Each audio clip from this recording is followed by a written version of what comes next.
I want to welcome everyone here today. Thank you for coming to one of our seminars. Looks like we have quite a few people on today, so thank you for taking time out of your Saturday to come listen to Curtis Aumiller, our ARS National Chair of Photography, talk about a new shot, judging photos in Rose Show. Curtis has been a member of the American Rose Society since 2003, a Consulting Rosarian since 2007, and a Master Rosarian since 2017. He has been a horticulture judge since 2007 and an arrangement judge since 2008. He is a resident of Camp Hill, Pennsylvania. Curtis cares for 150 roses in his garden and has been an ARS National Chair of Photography since 2012. Before we get started with Curtis, I would like to remind you that we will have a program by Suzanne Horn next Saturday. So look in your inbox. It's going to be on Old Garden Roses. Also, if you've been to the other seminars, you might wonder, are they going to be on the website? The answer is yes, and they should be up by the end of next week. So you can go underneath resources and our videos, and you should see the rest of the programs that we've had so far. With that, I would like to turn it over to Curtis. Thank you, Curtis, for being here today. Thank you, John. And just want to let everybody know that if you are interested in asking any questions, we will be doing questions at the end of the presentation. And so Kim will be putting stuff in the chat on how you do that. You raise your hand. And we will only be doing questions at the end, and we will not be monitoring, or I will not be monitoring the chat. So, you know, don't type questions in there or any of those kinds of things. So with that, I want to welcome everybody to my presentation about how to judge photography in roses. And I can tell you that this year has definitely been a boost for us in this area, since many of us across the country have not been able to have actual live rose shows. Many societies have turned to photography and having virtual rose shows. And this does fit right into what we are doing on the photography side. And make sure that you understand that, you know, a lot of the things that you already know apply to judging rose photography. Many judges get kind of worried and they say, well, I don't have the expertise. I don't have the knowledge. I don't have any of this. And I always say to them, yes, you do. You just don't think that you do, but you look at those kinds of things, okay? When we're looking at some of the national challenge classes, you know, and it's how they're staged, you know, you're looking at symmetry, you're looking at color gradations, you're looking at all of those things. It's the same thing that we're going to be looking at here. And another comment that I get a lot is, well, you know, what do you do about stem and foliage? Because there's not stem and foliage sometimes in a photograph. And I say to people, well, you know, you do palettes, you do picture frames, you do floating blooms. So all those points go into the bloom. Okay, so you really are doing it, but there are some little nuancy things about judging photography, and that's kind of what we're going to go through and talk about today. So I'm really excited. First of all, you're not going to be able to see me. I'd rather that you see the wonderful pictures full size. So I'm going to turn off me, and there you go. You can see the presentation. Okay. I will also tell you, I do not know the names of the majority of these roses. Okay, that is not the premise here of that part. You guys know what you're looking for when you're doing identification. And many times, if we don't know if it really is that rose, we default and give the benefit of the doubt to the exhibitor. Bruce always likes to say, you know, if I said to you that this rose was Pope John Paul II, you probably know that that's a white rose. So yes, it's misnamed. So I would like to start with my disclaimer. So the photographs that are used in this presentation are for purpose of education. No identifiable information of the photographer is used without the express permission of the photographer. So this presentation will show how to improve photo taking. There is no inference that the photos are of poor quality, rather a way of enhancing the photo from the point of view of the judge presenting this lecture. These are all actual photos that have been entered in the American Rose digital photo contest over the years. Okay, so just like we look at all roses and we say that all roses are beautiful and they all have value, we're going to look at these pictures. They are all beautiful. They all have value. There's going to be some that, I'm going to be talking about, well, this is out of focus, or this is not really how this is supposed to be, in the hopes that we want to educate people to understand what it is that we, the judges, are looking for, and not to say this is the most horrible picture I've ever seen in my life. I usually reserve that for my own photographs. I'm the most critical of my own pictures, okay? So if you are not aware, and believe it or not, some people still are not aware, there are standards, okay? And we as judges need to follow those standards. So you need to make sure that you understand that there is a guideline and rules for judging rose photography. The most recent version is about to be uploaded onto the website because we followed suit with horticulture and kind of relaxed some of the disqualifications and are doing more of it being a inclusive, we want people to participate, we're going to point things down situation. So we did clarify those, but there is a guidelines and rules for judging rose photography on the American Rose website. Okay, so you can go to rose.org and in the search type in photography and it will take you to the photography section, and make sure that you have a copy of the rules and that you read through them. If you have any questions about the rules, please do not hesitate to email me. So the first thing we're going to talk about is horticulture, and I'm going to go through what a lot of the standard classes are that are in most shows. So this is a rose show in photography, and that is how it needs to be looked upon. You want to make sure that if, would you put this on a bench? Okay. I tell all of my photographers that ask my opinion, if you wouldn't put it in a regular show and expect it to win, then it probably won't win in a photography show. Okay, so a bad picture of a good rose still may not win. Okay, and a good picture of a bad rose may not win. But you could get a mediocre picture of a mediocre rose and it might win.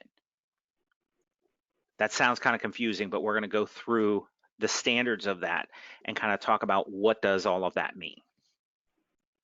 50% of the points are the rose itself. Okay? You should always look at the schedule and make sure that you understand how the schedule is written. I am still constantly getting people who are writing schedules and they say, will you take a look at this for me? And I have to send it back to them and say, yeah, that's not right, because they say, oh, well, it's just 50, the judging is 50% photography and 50% the rose. Well, that's not true. The scorecard has to be printed, okay? Because there are certain aspects to that 50% of the photograph that people need to be aware of. We'll talk a little bit later about the classes in a rose show, what's needed, what isn't, and what really does apply. We don't define in the guidelines what classes must be, except for national show. Those classes are set. We can add classes, but those classes are the minimum classes that must be in a national show. And I encourage all societies to have photography in their shows, okay? I can tell you in Penn-Jersey, where I'm from, in our local shows, we use 4x6 photographs, not mounted, not framed, anything along those lines. They're just kind of there. It makes it a little bit easier, a little more cost effective, okay? Whoever's talking in the background, can you please mute yourself?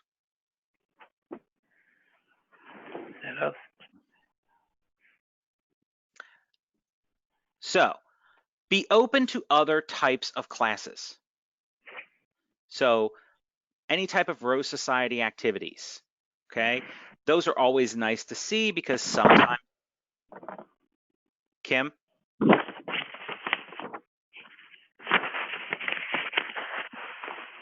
Kim? All right. Sorry, I'm here. I was trying to mute the person that was making a noise. Thank you. Rose Society activities are always kind of nice because they tend to carry people who sometimes are gone from us. Or, you know, you may look at it and say, oh, I remember we judged that show and we did this and that, or how this worked or how that worked. Critters and roses. I'm going to actually show you some pictures of critters and roses. Black and white, color classes. There are still shows that out there who exhibit by color class as opposed to alphabetical, those types of things. Be open to whatever classes work for your society. As long as you're not breaking the rules, doesn't matter.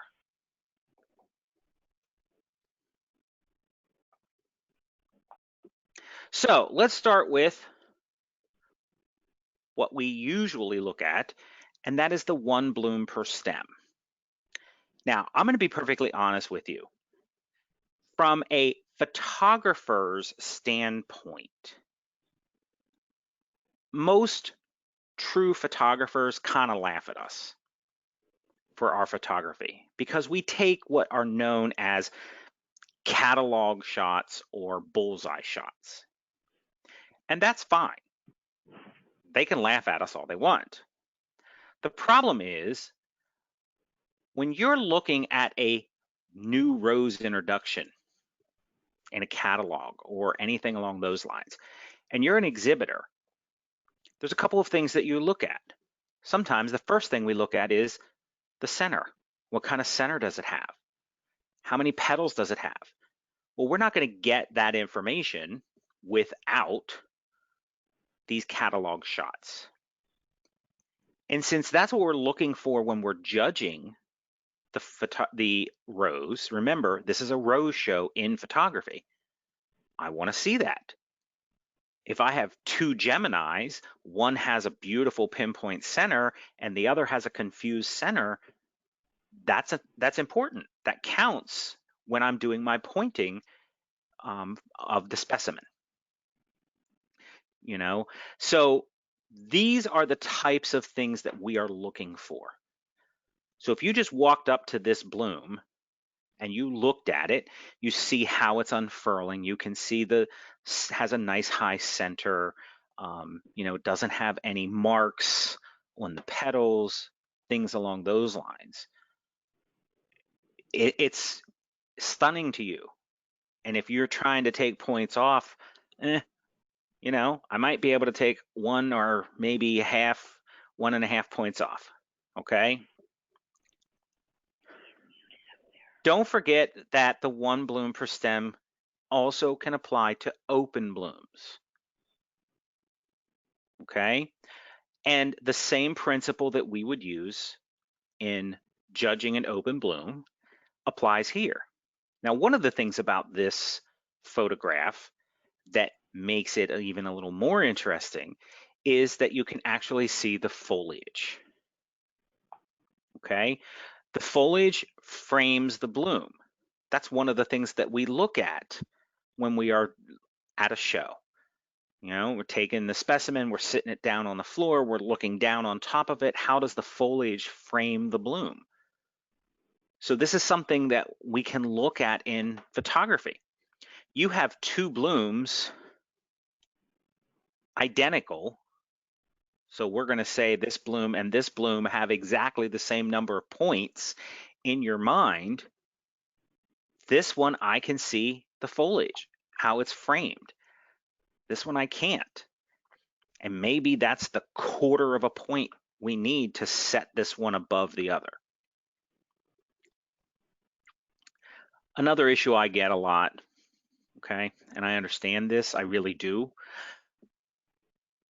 People get upset because everything I just said, there's a bunch of people out there who are looking at this and saying, well, I would never put that one above this one. You know, this one's 100 points. And there's a lot of people out there that are saying, that's 100 points. Well, guess what? There can only be one winner.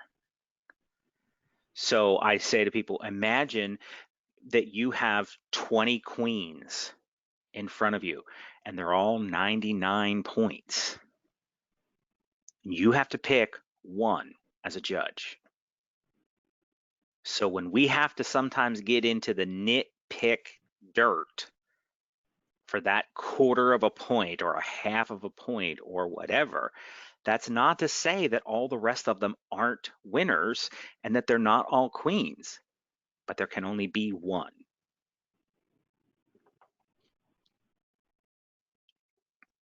Keep in mind when you're judging OGRs or non-standard forms for the rows, the same principles apply. Okay, so how is the symmetry of the bloom?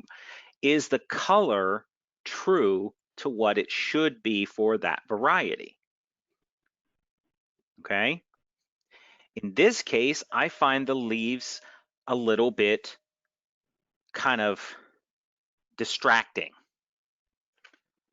Okay, but that's just me. Okay, that's not to say it's half a point, but in the end, still beautiful rose. One bloom per stem, what it's not. Okay, so yes, this was entered as a one bloom per stem. Now, I'm not going to get into the whole controversy of is it a bud or is it not a bud, okay? But to me, it's a bud. Yeah, technically it's a bloom. Technically it's one bloom per stem. But if I'm going to put it up against 20 queens, it's not going to make the cut anywhere near that. And this is where we can explain to the exhibitor. We can say to them, hey, here's the situation with this. And this is how this is looked at. Okay, so in the end, maybe you might want to think about tweaking it, or just maybe don't even enter it. Or maybe it would be better in a different kind of class. Okay. The other thing I always get, this is a one bloom per stem class, dropped petals. In a one bloom per stem, dropped petals are penalized. Again, I say, if you wouldn't take this rose and cut off all the edges of the petals and stick it on the show bench and expect it to win, then it's not going to win. This might be better placed in a macro class, or we could do some tweaking with it to make it more of an like an impression or an abstract. But this is not typical of a one bloom per stem rose that you would see in a show. And so we need to educate the people who are entering the photographs and to understand. And there are some people who don't care, and I understand that. Okay, this is all I had, and I think it's beautiful, and I want to put it out there because I want people to see it, and I think that It's beautiful. And that is absolutely wonderful. And I'm okay with that. Just so you don't come back and say, wow, I don't understand why I didn't get a blue ribbon.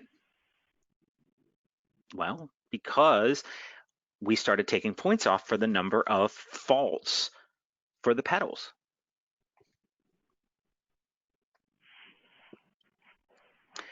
And this kind of shows a little bit more of what I do tend to see, and it's the same premise. You'll note on the top of the screen here, these two petals were cut off. Down here, the tip of this petal was cut off. Those are faults. So if you were looking at this on a show bench and you were saying, well, let's say that there was damage or it was ripped on each of these corners, how many points would you take off? Okay, so it's the same applies here. I also get people who say to me that judges hate water drops. They don't like water. That's not true, okay? There are water drops on this rose. The question is, how much do they disturb it? Who's making noise? So how much does it disturb it? Okay, so it's how the light catches in the water. So you notice there's a very bright white spot right here in that. Does it really disturb me? Well, there's a lot of other things that are disturbing me in this picture. It's kind of blurry. Even the center is a little blurry. Okay, so I can start dropping some points off of this based upon the petals are off, you know, cut off. There's a couple of points. I've got the guard petal here, and I got this issue going over here, and it's blurry on the outside. It's blurry in the middle. So I would give this a second, maybe a third, but not, you know, for me, it's still pretty good. So I would probably stay with a second. It's not a first place. Because again, remember, I probably have 20 queens there. Same example here, okay? Petals dropped off here. Petal is dropped off there. I didn't actually crop these pictures to make my point. These are how they were submitted, okay? Bloom is very blurry here in the middle, okay? Does look a little bit like maybe it was forced here, but their focus is here. You can see how this leaf on the far left, the leaf on the top, the camera didn't focus correctly. A lot of it has to do with the color. Red is one of the hardest colors for a camera to replicate. And if your camera can replicate it, then sometimes the print, if you're using a printed picture, the printer doesn't know what color it's supposed to be.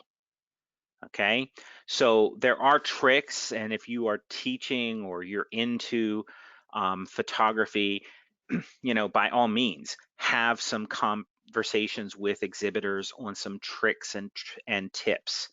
I'm currently running a revised article from Tom Mayhew in the visual impact section of the American Rose magazine. And he does talk about that in there. So, you know, you're gonna, if you know, can always look at the magazines and see what kind of tips and tricks you might be able to give to your exhibitors. Next, let's talk about sprays. So people like to enter sprays. There are usually spray classes, okay?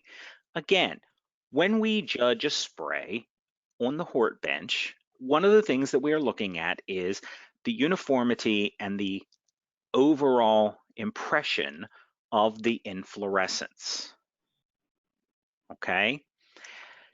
The bad thing about sprays in photography is, unless you can physically see it, Is it a spray or is it a collection? Okay. This is one of those where we have to give the benefit of the doubt to the exhibitor. So there's nothing to tell me that this is not 4 of these roses staged for this photograph, and then it's not truly a spray. But there isn't anything that tells me that it's not a spray either. So I'm going to give the benefit of the doubt to the exhibitor. And when we're judging a spray, just as we would on the bench, each bloom gets points assigned to it.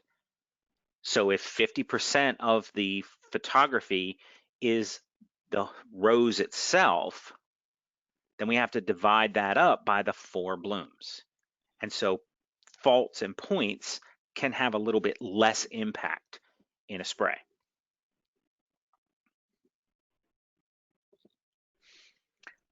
The floating blooms.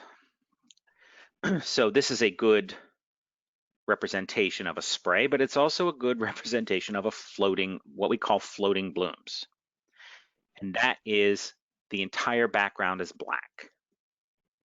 Now you will see that there is a little leaf here, and I can see some stem and leaf here in the middle.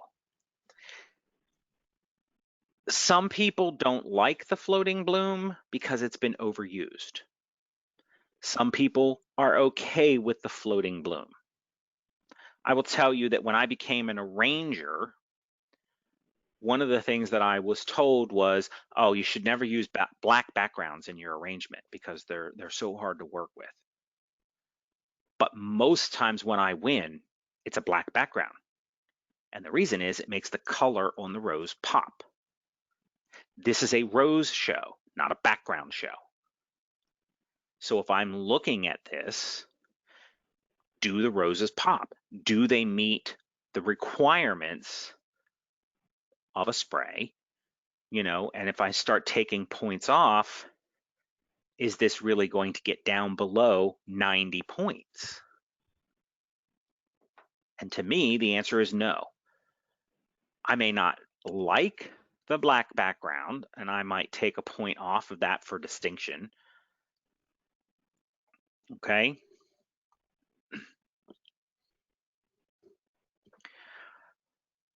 I showed this one because, again, we have a nice inflorescence, we have a nice geometric shape. However, we do kind of have a separation and a hole here on the right-hand side.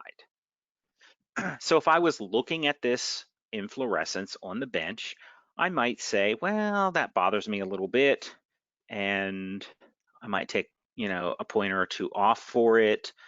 But otherwise, when I'm looking at the blooms, they're fresh, the color is nice and vibrant, you start adding all of those things in. Also note, there are water droplets on there. They are not the first thing that caught my eye, so to me, they're fine. If I look at and I'm going to show you some pictures later, if I look at a picture and I say, wow, look at all that water, oh, and there's a rose there, that's a problem. Okay, so if the first thing you notice is the water, that's usually where the issue comes.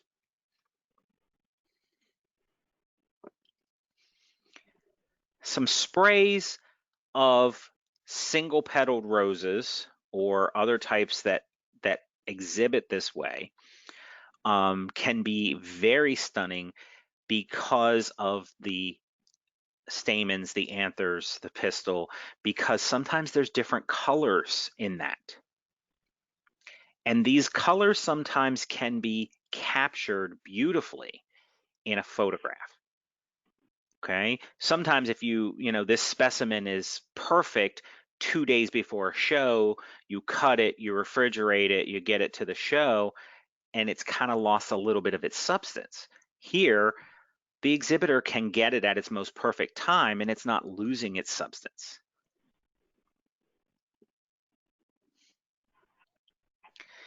What sprays are not, okay? Here,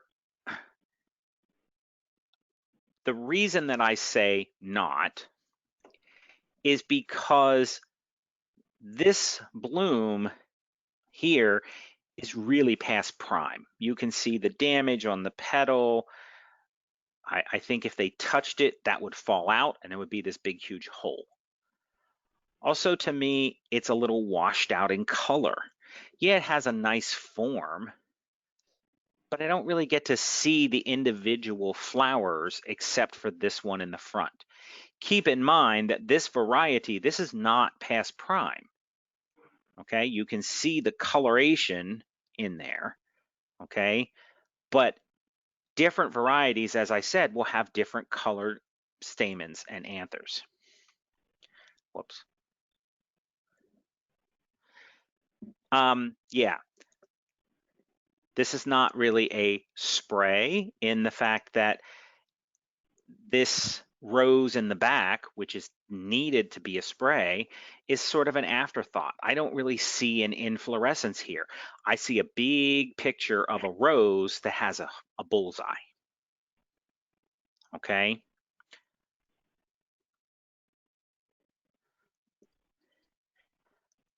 Side buds in this spray make it distracting.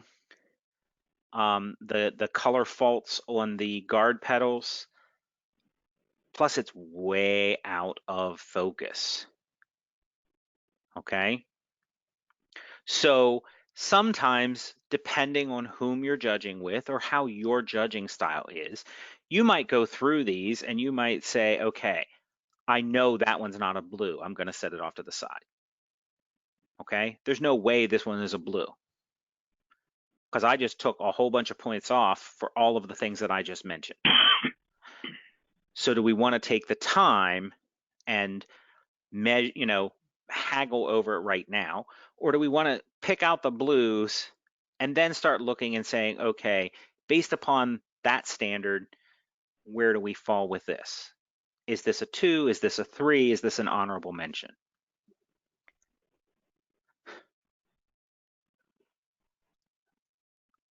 Yeah, not a spray. Basically, we've lost petals here. Okay, you can see all the damage here. Again, it's very blurred. You got the burning on the edges on this bloom. Okay, so again, we're looking at this and saying, okay, what if this was on the bench, what would we give it? I always like this one. This is not a spray. This is a bush. Okay, so it's not a spray, even close. I would give this one an honorable mention just right off the bat because this doesn't meet the requirement of the class. It's not a spray.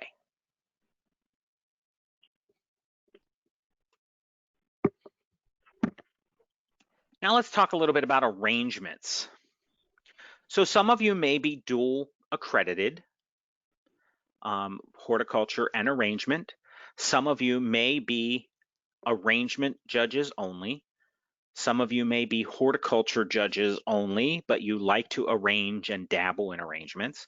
Some of you might be horticulture judges and say, well, I don't know anything about arrangements. And that may be true. However, arrangements are judged based upon the guidelines for judging rose arrangements. So if you have somebody there who does arrangements, who is a judge, even if they're not an arrangement judge, they may be able to say to you, well, you say, well, what kind of arrangement is this? Is this a traditional? And the answer is no, but it's a modern mass. Okay, why do I call it a modern mass? First of all, this little fake bird down here and this bird here, plus you've got the painted dried material, okay, that automatically makes it modern. But when you look at this arrangement as a whole, this is a nice arrangement.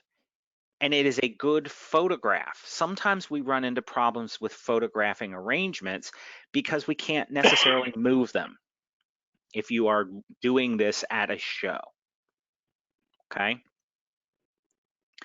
So you want to make sure you're careful with all of your different lighting, shadows. And again, I get people who say to me, wow, it was a blue ribbon winner at the show. Well, that doesn't mean it's a good photograph of it. I find photographing arrangements the hardest of the photographs because I don't have control over the situation. So I can't control the light. Sometimes I can't control the background. I can't control, lots of different things. The number one mistake that I see for a lot of arrangement photographs is the person taking the photograph is not taking it the way it was designed to be judged, which is at eye level. So they'll stand over the arrangement and look down on the arrangement and take the photograph. That's not how it was designed to be judged. When we are judging arrangements, we are to get at eye level and take a look at it. So this photograph does that.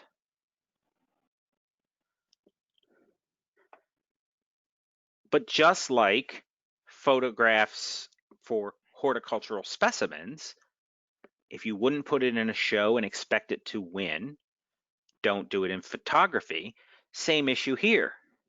The top of this palm frond is cut off in the photograph. That's huge amounts of points. It's as though it is sticking outside the realm. Also, most people can tell this is a rose show, right? So in an arrangement, the roses are supposed to be the dominant floral material. And I would be talking to my fellow judge and saying, I don't believe that the roses are the dominant material here, the dominant floral material. I think they get lost, okay? Yeah, there's 2 roses in it, but are they really dominant? And so we could get into having those kinds of discussions.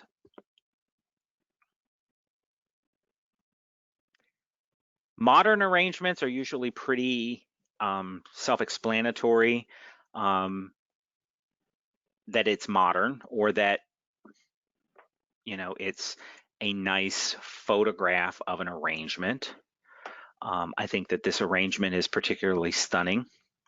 One thing to keep in mind, and this is a question that has come up,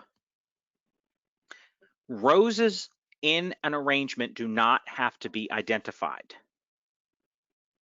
but the arranger must be identified.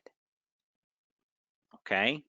So if this is your arrangement and you're taking the picture and you're entering it in the show, you would enter it as exhibitor grown. It's not the roses that are exhibitor grown, it is the design that you did that is part of the exhibitor grown, okay?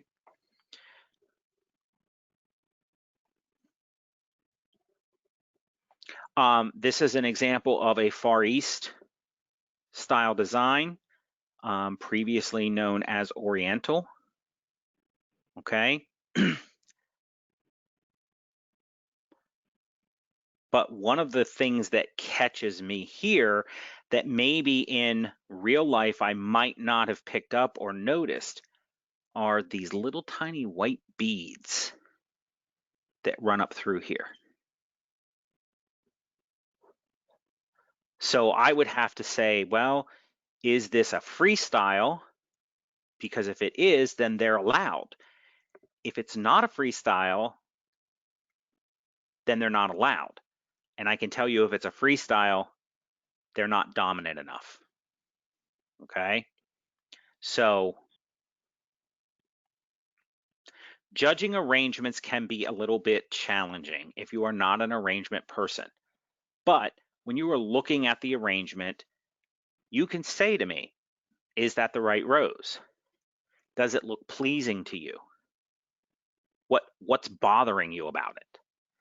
And many times judges will say, well, I don't know anything about arrangements. Well, I'm not asking you that. I'm asking you, you're looking at that. You don't particularly like it. Why? What is it that's bothering you? I can give you the words as an arrangement judge and as an arranger. But you can say to me, well, you know, this stick in the front or the rose seems real far up there, but it's away from all the rest of the roses. Okay, that's rhythm and balance. You know, so we can talk about those kinds of things. You saying to me, this is what I don't particularly like about it. I don't know the real terms, but this is what it is. Abstract or Impressionism. This one is probably one of, besides the single bloom per stem, this is probably the most entered class. Now, this is where the artistic stuff comes in.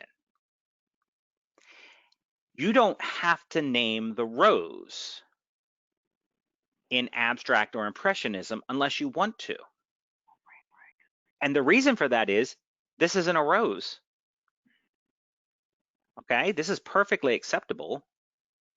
Okay, and I forget, this was Bill's photograph, and I think it was called "Do Not Enter." Rosa Tarancatha, I think is how it's pronounced. But what's happening is something needs to be abstracted or impressionism. And there are two camps here. This is just photography. This is taking some of the stems, putting them together, and taking a photograph of it. This is not a computer program that is manipulating the photograph. So to me, this is photographic excellence. I will tell you personally, as a judge and as a photographer, I will go with photographic excellence every single time over computer generated stuff. Because computer generated stuff is just, oh, well, I can click this button and it does this. Oh, that's cool. I'm going to submit it. Photographic excellence requires some prior thought. I have to picture this in my mind and put it together and say, now, I think that's going to make a good picture. Now, that's not to say I don't like computer generated ones, but many times I've seen the same thing over and over and over and over again. I want to see something unique. I want to see something new. And if it's unique or new, it's going to grab my attention. Okay? That's not to say I'm not going to say, oh, well, these are all blue ribbon winners. But now I have to pick a best. And this is where the distinction is going to come in for me. To me, photographic excellence has more distinction. You have to have seen that photograph in your mind before you actually took it. Don't rule out black and white. This is sort of a combination of the two things. Okay? Because this is a black and white photograph, but it was also manipulated with a computer program.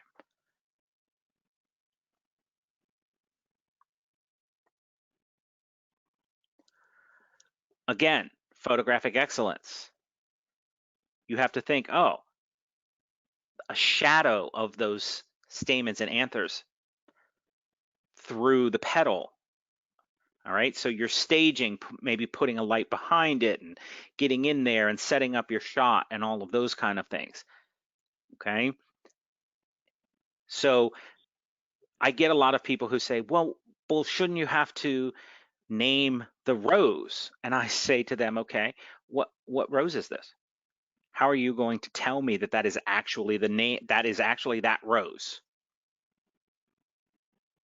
Okay, so sometimes a more artistic name will be able to explain the photograph better.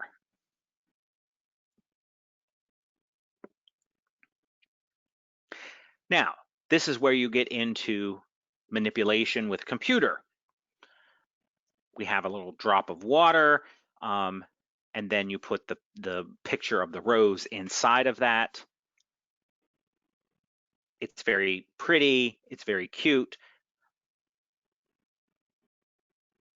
So to me, I don't really see much of a problem with it being a blue ribbon, but that doesn't necessarily mean it's going to be the best in the show. Same here. This is a little unique. This is something I haven't seen a lot. But if you're going to do something like this, that rose better be crystal clear in its focus. The center here is just a little fuzzy. Okay?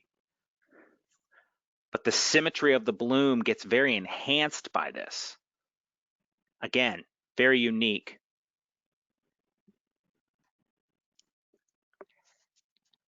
I do know, I don't remember who the photographer was, but this one was called Chihuly.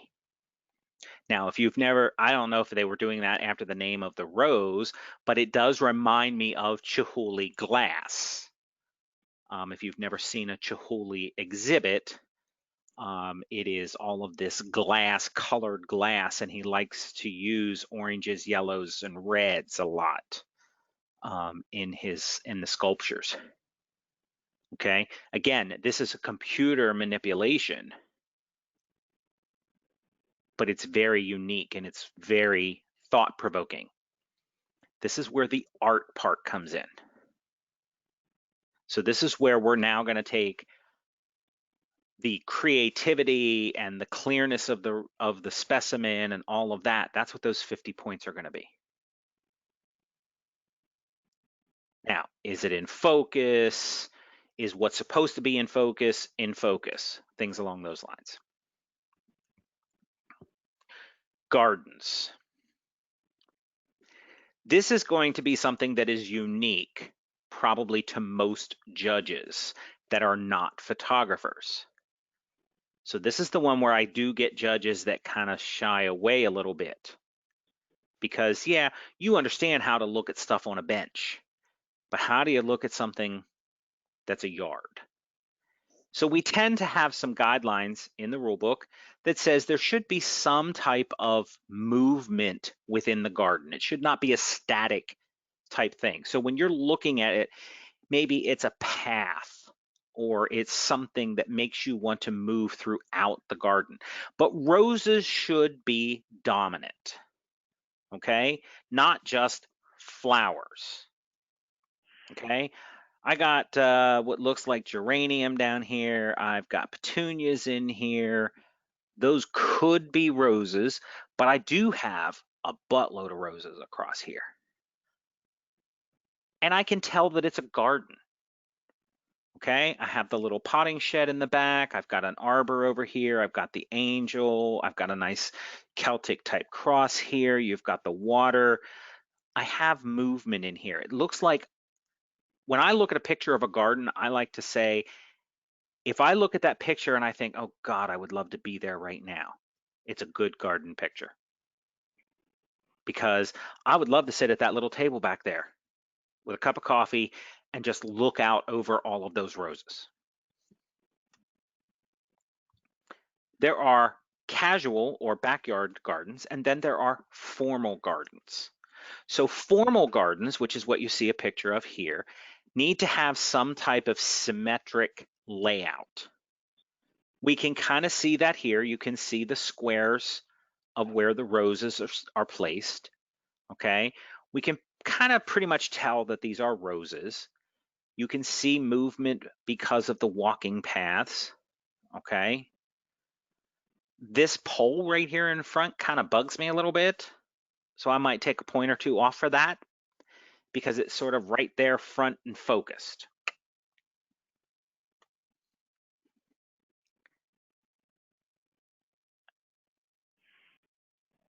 When I look at this picture, is it a picture of a rose garden? Yes. But do we have movement? Do we have some type of a path or whatever? I don't really see it here, but I will tell you this is supposedly a sunset that is capturing on the leaves and the grass in the back. That to me is what the picture is of. That's what I see. Okay, so my first thing that my eyes are drawn to is that golden grass, not the roses.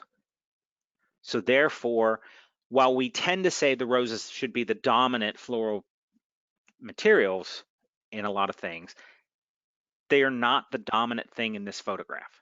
That grass is. And so that's going to knock it down. Is this a picture of a garden? Because I would say no. It's a picture of a rose bush. A rose bush does not a garden make.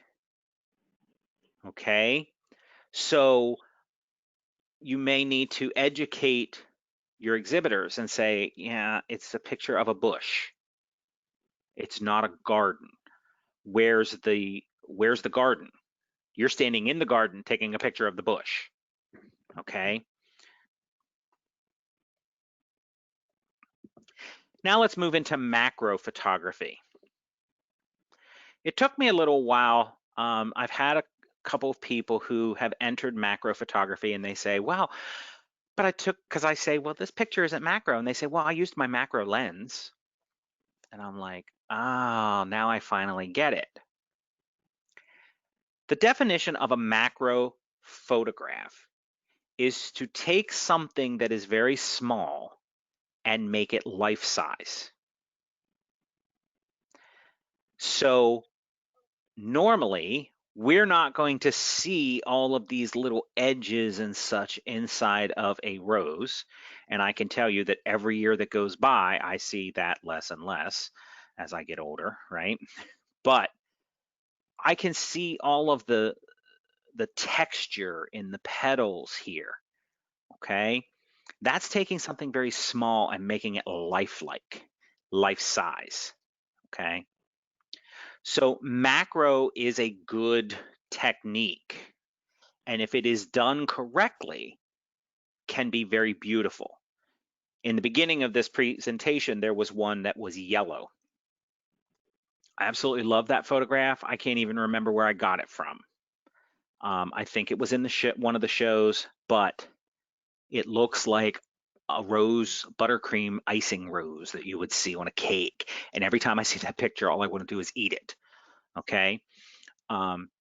Same kind of thing here. I can see all of that texture. I can feel the velvety part of the petals. Water, the amount of water is a little bothering to me. So I might take a couple of points off for that. But remember, we can macro lots of things. Okay? So in this photograph, the exhibitor just took all the petals off, and all they wanted to macro was the stamens and the anthers. Okay? So the pistils are the actual point of the focus of the photograph than these. Do note, however, that some of these that are coming towards you are a little out of focus. I'm going to take some points off of that for that because it's not completely focused. Whatever that subject is, that's what should be in focus. But it's also a great contrast when you look at the green, the yellow. You know, it's just one of those kind of contrasts that, and it's kind of a unique thing, you know, to think about, oh, well, just take the petals off. Now I'm waiting, Bruce, for us to put, you know, something like this in our hort shows, just like I'm still waiting for the black spot class in our shows, because, you know, I would win every time. Another one. This one is a little flattened. So when you look at the picture, it looks like it is a little more two-dimensional. And while it's really vibrant and it's really nice, what has happened here is somebody took a picture and they blew it up. So they focused solely on the middle, cropped it, and blew it up bigger and are entering it as a macro. When you start to do that, you start to lose some clarity and you start to get flattened. Okay? That's not to say that it's not a blue ribbon photograph, but maybe it's only a 90 or a 91. Okay, I'm going to look at something like this that has a lot more clarity and looks more three-dimensional, is going to have more points than something like this. This is a really unique idea. Okay, so this is a leaf, and looking at all the veins of the leaves. But to me, the number one problem with this photograph is it's blurry. Again, this is one where somebody probably took it and blew it up instead of focusing and taking it as a true macro of what they wanted. So it's starting to lose a lot of its clarity in the blurriness. Again, going to end up with points off. Here, I'm looking at a second place because I can't find anything in here that's not blurry. So it's a photograph. Something should be clear.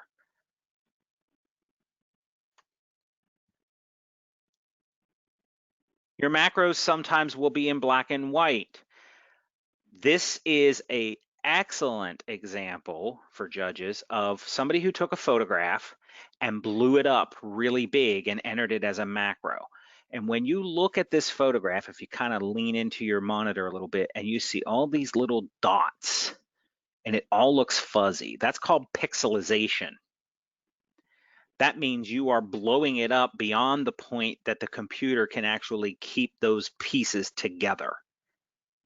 Okay, so pixelization can always be a point to you to say, hey, they're entering it as a macro, but it's not a true macro photograph.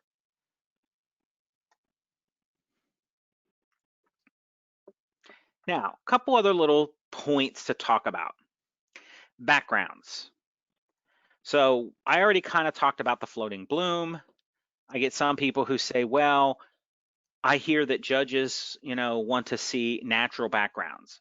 Other people, I hear that they only want to see black backgrounds, or they want to see green, or they want to see blue, or whatever.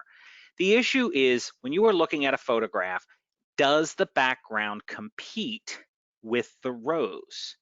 If you keep being pulled into the background instead of to the rose, that's a problem.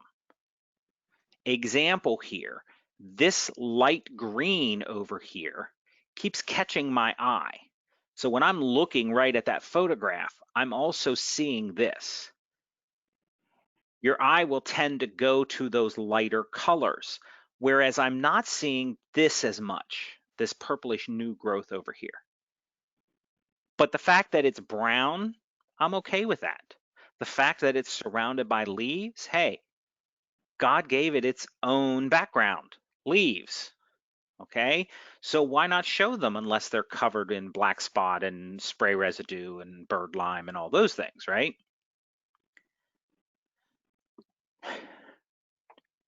The dreaded water. I don't know. I can't speak for all of you, but I know for me, when I look at this picture, the first thing I see is the water, then the rose, which, by the way, happens to be out of focus. Okay, so the point of focus is actually way down here. You can see how these leaves are so crystal clear in focus, but these petals are not. But it looks like somebody took this, dunked it in a jug of water, turned it upside down and took a picture of it. Okay, and people say, oh, I think it's so beautiful, you just mist it with a little bit of mist and the droplets on it, and that's fine. I'm okay with that. That's not what this is. This is somebody turned the hose on it. Okay, so it is very distracting. And again, are you going to put a rose on a bench that has just been sprayed, misted, drowned, whatever, with water? If you're going to put it on the bench and expect it to win that way, fine. But I've never seen a rose win that was drowned in water. Some of the technical things that we talk about, focus and depth of field. Focus means what should be in focus should be in focus. Depth of field means things beyond it. So many times the rose will be in focus, but then the farther away you get from the rose, things are starting to get blurry. That's the depth of field, and that's good. Because as those are getting blurry, your eye isn't catching them. But the entire rose should be in focus, every single petal. If it's not, you take some points off in the photography side, the other 50 points. Livestock. So some shows have a roses and critters type thing, and they're great, okay? But I also say, what is it a picture of? You've heard me say this already today. What is it a picture of, and is that thing in focus? Well, to me, this is a picture of a bee. It happens to be on a rose. So the first thing is, it's a rose show. Shouldn't the rose be the thing I'm seeing? But the bee is not in focus. So if you're putting something like this in, the rose really isn't in focus. The bee isn't really in focus. I can't see where I can give it a ton of points.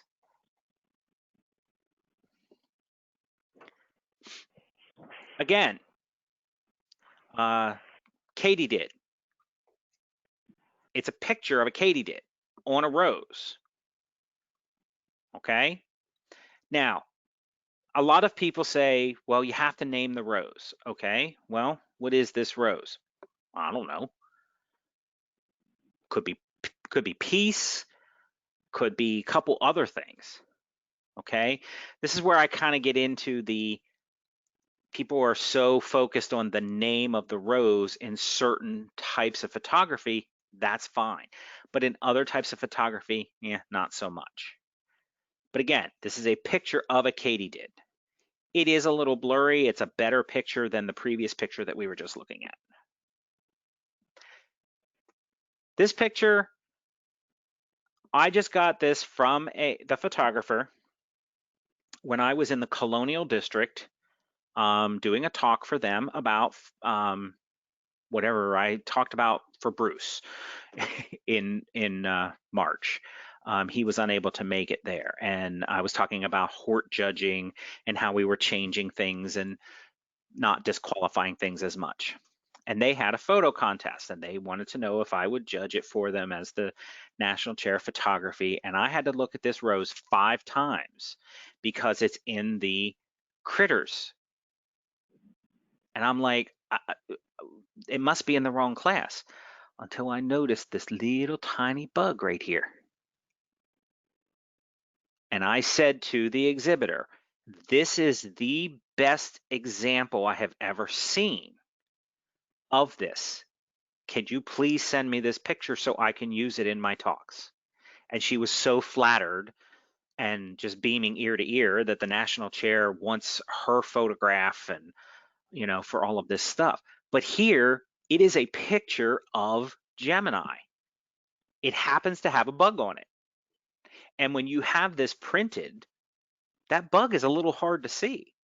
You really have to kind of, because at first I thought it was a blemish on the petal. And I had to look at it more closely and I'm like, oh, it's a little bug. And myself and the other judge, we were just flabbergasted by it. So this is an example of how to have critters and things, okay, in a rose show, because we want the rose to be focused.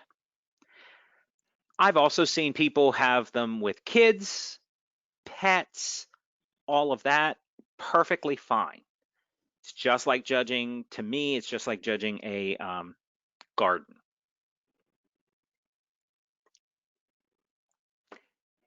I mentioned shadows and lighting. That can be a problem on the photography side. So here you can see where the person used a flash on the camera.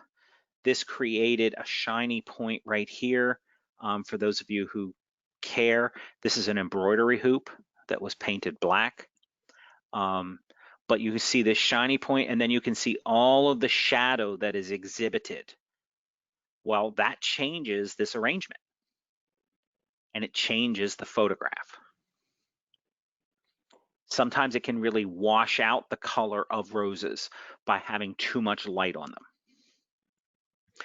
Also, make sure that the correct form is in the correct class. This is, again, the schedule. Open bloom, stamens must show. Stamens don't show here. And people say, well, I don't have any place to put this picture. Well, then maybe that means you don't enter it. If you don't have roses to take to a rose show, you don't say, well, can I just bring my foliage? Okay. So if it says that that the stamens should show and the stamens are not showing, then we're going to take points off for that. Next, we're going to talk about choosing awards. Okay. There continues to be great discussion about this and not sure about it. And basically what I tell everyone is we took horticulture and arrangements and meshed them together on how awards are given. I am of the belief that I don't believe in participation awards, but the more that people are recognized for their work, the more they're going to want to continue to exhibit and compete. And our way of doing that is by being able to give certificates and awards. Okay? Now, this is how this is done in the national show. This is how I do it in our district show. Okay? This is how I encourage people to do it, but you don't have to do it this way, per se. Okay? And that is that the best in class goes up for best or for court. Okay? Queen, king, and princess. It makes it easier than taking all the blue ribbon winners and then trying to pick out of that. Okay? So if we're saying the best open bloom is this photograph, then that's the one that goes up to be judged for court. Because we've already said it is the best of all the open bloom blue ribbon winners. So it's already made the first cut. Okay? And a lot of times I encourage people to give a certificate. You know, just one for your show or your district or whatever that says, you know, best in class. So if I'm looking at these 4 photographs, okay, 2 of them happen to be the same specimen, okay? And that is the one in the upper left corner and the one in the lower right corner. They both happen to be Betty Boop. Now, this, and I'm just using this as an example, because in a true show, only one Betty Boop would win. Okay? But we pick our best out of these.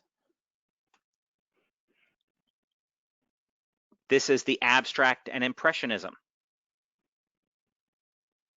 Okay? So this upper left could have been in a macro class, but the person chose to put it into this class. All right? So you would look at these and you would judge which was the best in this section. And then, of course, the one that always drives us crazy, even as hort judges, how many times have we had ties and we have to reballot when we're doing queen, okay? So you've got, you know, 4 queens here. You got to pick the one that's the best. Now, the court of honor should be balloted from the best in each class. And we basically do it the same way as we would for hort. So if there are 10 classes, the best in each class is laid out. I usually give them a number, and I say to the judges, I want your top 5 in order, okay, by their number. And then I'm going to ballot it. There are rosettes, Queen, King, and Princess of Photography. Please note, exhibitor grown is not considered at this point. It is totally irrelevant at this point. Okay, so the one getting the most votes is Queen, next is King, next is Princess. So there's your court of honor.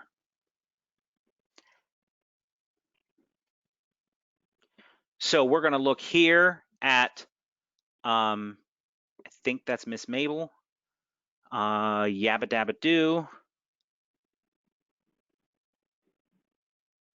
I forget. And we have a garden. I forget number 5, and number 6 is ice crystals. This was the abstract impressionism. Okay, so these are our top 6. And I say, okay, well, number 1 is the Queen.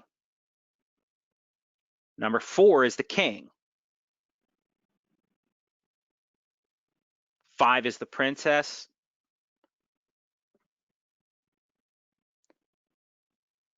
So we know that number 1 was the Queen, and it was exhibitor grown. That person grew that rose. So they get the gold certificate. But remember, the King was a garden, and it's a public garden.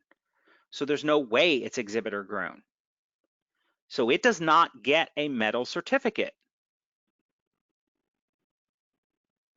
The Princess, which was number 5, is exhibitor grown. It gets the silver medal. The next highest scoring exhibitor grown, which in this case was number 2, would get the bronze certificate. So it did not make court of honor, but it got a medal certificate. Okay, so those of you who are arrangement judges, this is analogous to having exhibitor grown roses in an arrangement or not. So you may win the royalty award, but they're not your roses, so you're not eligible for the gold certificate. Okay, so we took those two and we kind of melded them together.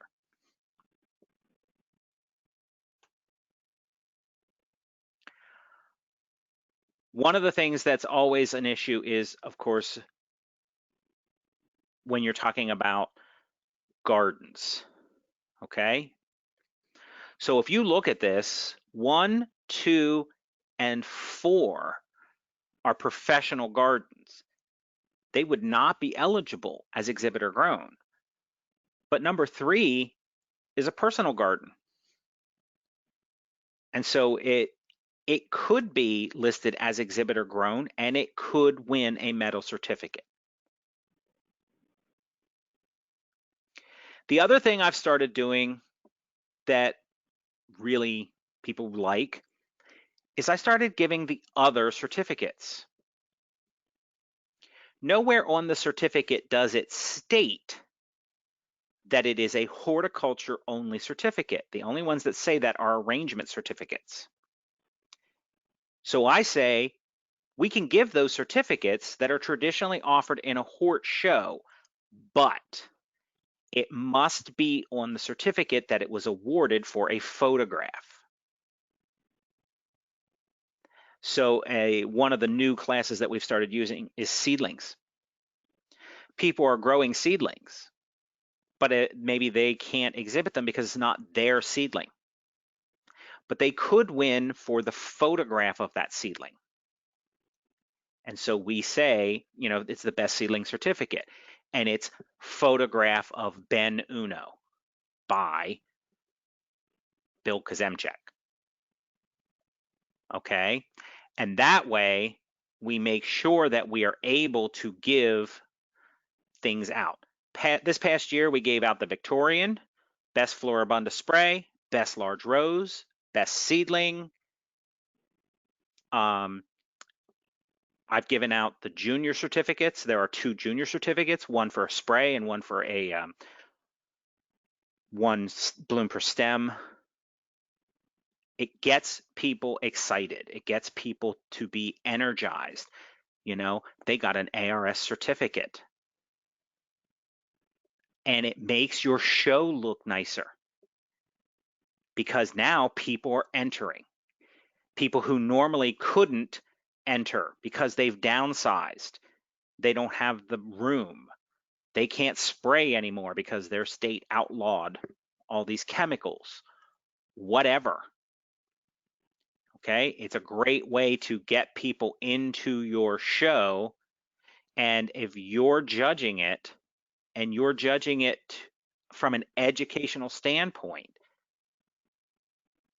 they're going to thank you for that. And they're going to be excited and they're going to want to come in. These are 2 of the junior certificate winners.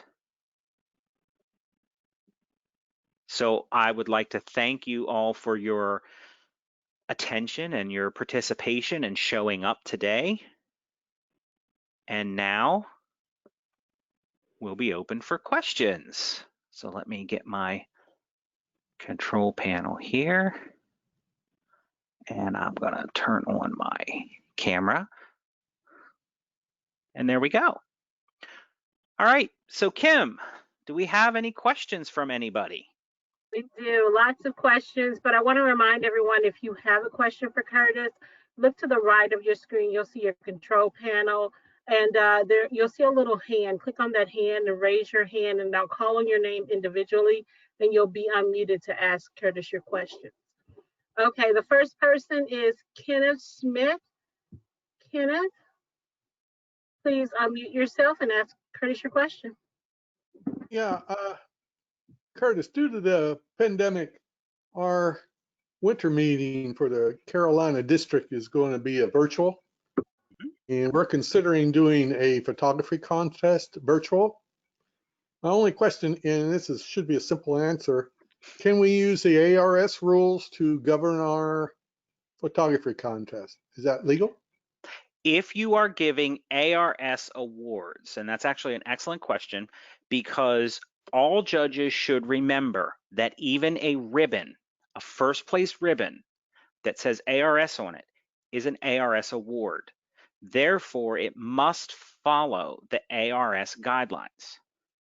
Okay, so if you are going to give ribbons even, then yes, you need to follow the ARS rules.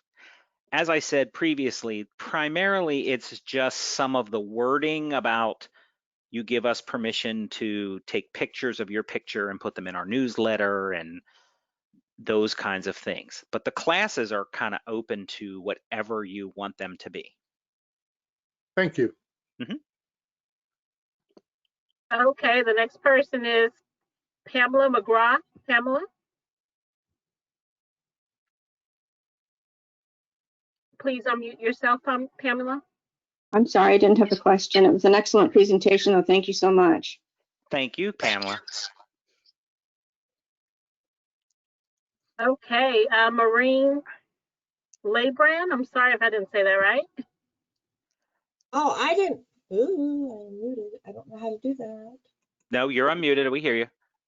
Well, I was just going to put a comment in there. I thought you did an excellent presentation. I just fool around with pictures, but my goodness, your diction was awesome.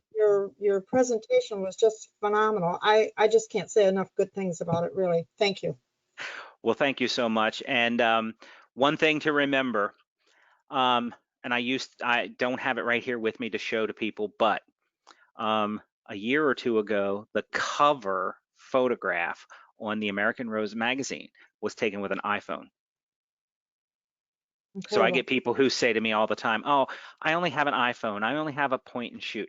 One of my best girlfriends every time I see her, I say, I hate you, I hate you, I hate you, because she has this little point of shoot that takes the most phenomenal pictures over even her big Nikon camera that she uses. So, you know, I say to everybody, just take the picture, enter it, and let the judges do what they do. I have entered things into arrangements and horticulture that I'm like, this is garbage. I'm just putting it in for color, you know, so that people have something to look at. And I turn around and it's on the head table. So we tend to be our own worst critics. So, you know, I say to everybody, and let me remind everybody, November 5th, you still have 5 days to enter your photographs into the ARS Digital Photograph Contest. So you can do it through Dropbox. So I encourage everybody. Next question. Okay. Gil Bagley. You're self-muted. Unmute yourself, please.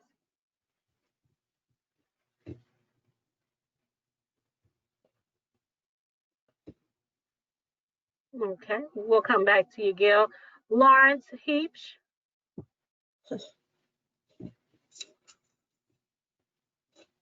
Lawrence, you're self-muted. Okay, I just had a problem with the audio, but I turned everything up. Got on my iPhone and we're all good. So I would just like to say about the Rose Show.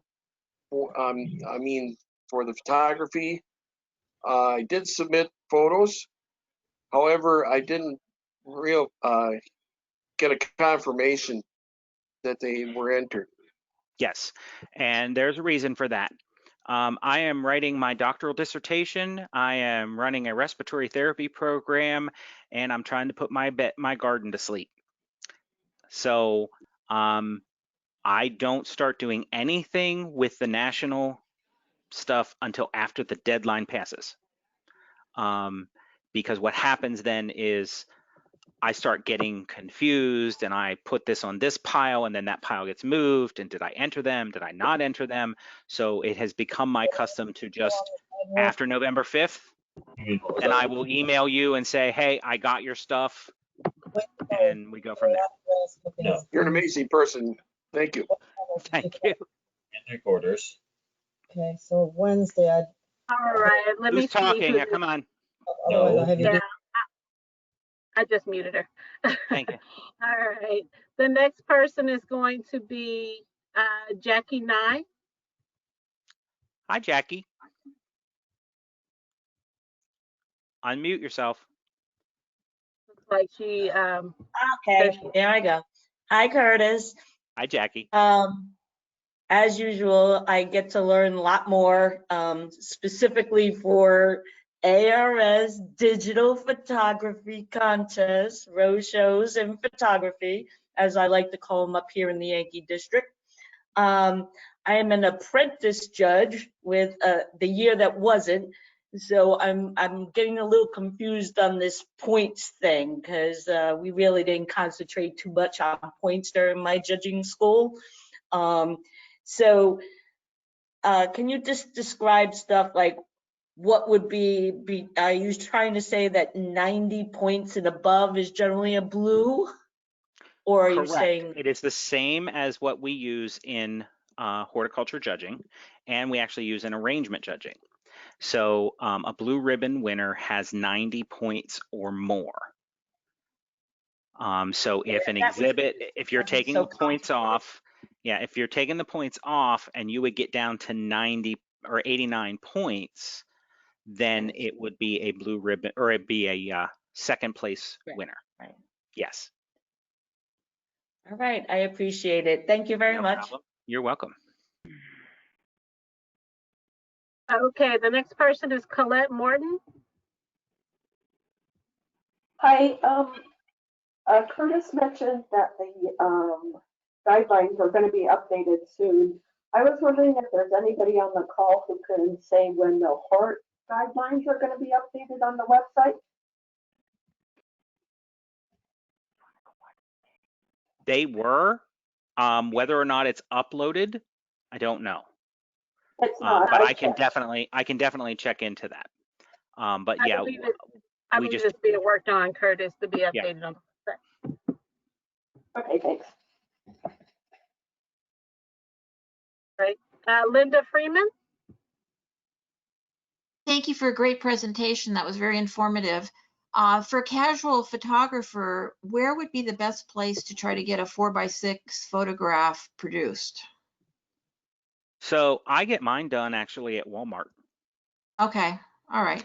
I remember. I have just learned, and I'm not trying to, how do I phrase this? There's a company out there that begins with an S where you can get lots of pictures made. And I'm told that a lot of people have trouble with the clarity from those photographs versus from other companies. So internet companies, you know, sometimes you have to shop around, but my local Rite Aid and my Walmart, that's where I go even to get my big ones made for the national shows. Okay, great, because I recall entering an American garden club program. They had an odd size for mounting on black, and I remember going all over trying to find it. So I appreciate that 4x6 is a common size for this particular showing. So. Well, that is up to your local show. Okay. So we do 4x6 for our locals. We do 5x7 for our district. And then national is 8x10. However, those require matting. Okay. And that is in the guidelines. Okay, super. Thank you for your help. Yes. And if I may put out one thing along those lines that sometimes is a question. I encourage you when you're writing your schedules, especially at the district level, to allow anything that has won at the local level. So I envision it as you enter your picture at your local show and it wins. You enter it at your district show and it wins. Now enter it at the national show. When we write it for the national, we only say that it cannot have won at a national level before. So, you know, kind of having that progression up to compete with the big boys. Thank you. Thank you. Next question. Okay, Satish? Hi, Curtis, Hi, can you Satish. hear me? Yes, I can. Excellent program as usual. I have a couple of comments and a question after that. In your picture that showed a spray of Sexy Rexy, 7 blooms. Blooms are excellent. However, 3 of the 7 were showing split center even in open blooms. You probably will remember that. So I was wondering about that. And the second one, where it was entered as a spray, it was just a bush with 2 orange blooms, one here and one way over there. Yep. I was wondering why would we even give an honorable mention to that instead of just letting them know spray means it has to be 2 or more blooms together, that kind of thing. But I can't tell you those 2 blooms are not on the same stem. Yes, but they're so far apart that I understand that, but that could be and that brings up a good point. It could be the way the camera is angled. Yes. So in the end, I'm going to give the benefit of the doubt to the exhibitor for that. There were so many other things wrong with that photograph that it would end up with an honorable mention anyway. Okay. I can tell you that I don't personally, unless it's really, really, really bad, I don't like to not give it even an honorable mention. Okay, the last thing I have to make a comment on is you probably recall I had sent a few pictures in 2010 or something like that, and I got a note from you saying next time it comes like this, it'll be disqualified or something, some kind of error about writing the label, something about in a file or on a picture. I still to date have not been able to figure it out. So I have about half a dozen pictures I'd like to send in, but I don't know how. So what has probably happened, and this does happen sometimes, and if I'm remembering correctly, it came, whatever you loaded it onto, there was a program. I had to open it in a program these photographs were loaded into. And the rules specifically say it cannot be in a program, because what happens is then I start getting viruses. So it has to come as just JPEG files on a CD, on a thumb drive. Sometimes if you take it to Walmart and say, can you put all of these onto a thumb drive for me? They put it in a program. So you have to specify to them, I don't want it in any kind of program. I just want those files on this disk. That is usually the only reason that I say, if you send it to me like this again, it will be disqualified. How about the Dropbox? Dropbox is fine because you can't put it in a program there. You just drop the file in and it's good. I actually prefer the Dropbox entries. As a matter of fact, I just had to call a woman yesterday. She sent me her thumb drive in an envelope with her entry form. The thumb drive somehow ripped a hole in the envelope and the thumb drive was gone. So I just had the envelope with her entry tag. And I said, you either have to send it to me again or put it into Dropbox, or I said, because this happened specifically, I will accept them from you in an email. But normally I can't have my email being clogged up with that kind of stuff either. She's a newbie. It's her first time. She's entering novice. I'm like, yeah, we'll make this happen however, but that's the main thing. Thank you, Satish. And please tell your wife I said hello. Okay, Vijay says hello to you too. Next question. Okay. Next person is Linda Freeman. Oh, I'm sorry.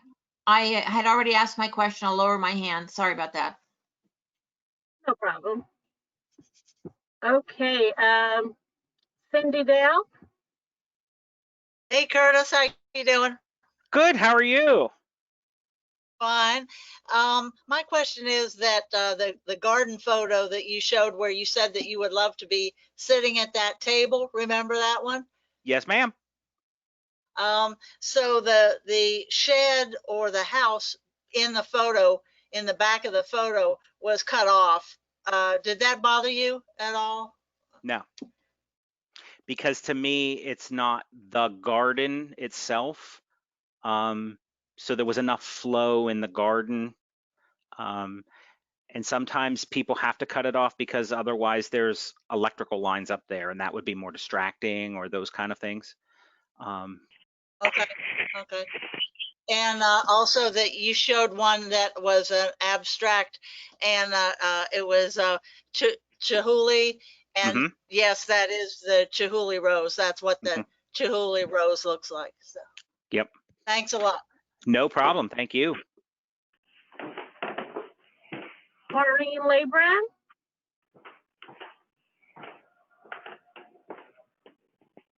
Maureen, do you have another question?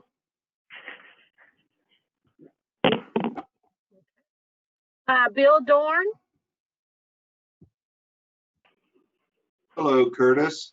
Hello, Bill. Very good presentation. Thanks so much. Thank you. Very simple question. At the very beginning of your presentation, you used the phrase dropped petal. Correct. Can you tell me what you meant by that? Because it seemed like there could be a couple meanings. Like, did you mean that the petal was missing? Or did you mean that in the cropping, something got cut off? Can you define that? I can't, because both of them would be a penalty. So if a petal was missing in a rose, then it's going to mess up the symmetry of the bloom. If it got dropped off or cut off because of the cropping, it's still messing up the symmetry of the bloom because you actually are cutting off the edge of the petal. So the penalty is really kind of the same. It's just depending on what is happening. So what when, some, go ahead. When you say dropped petal, what does that refer to? The dropped petal, when I was talking, was that the petals were cut off by the cropping. Gotcha. Thank you so much. Yep. Okay, the next one is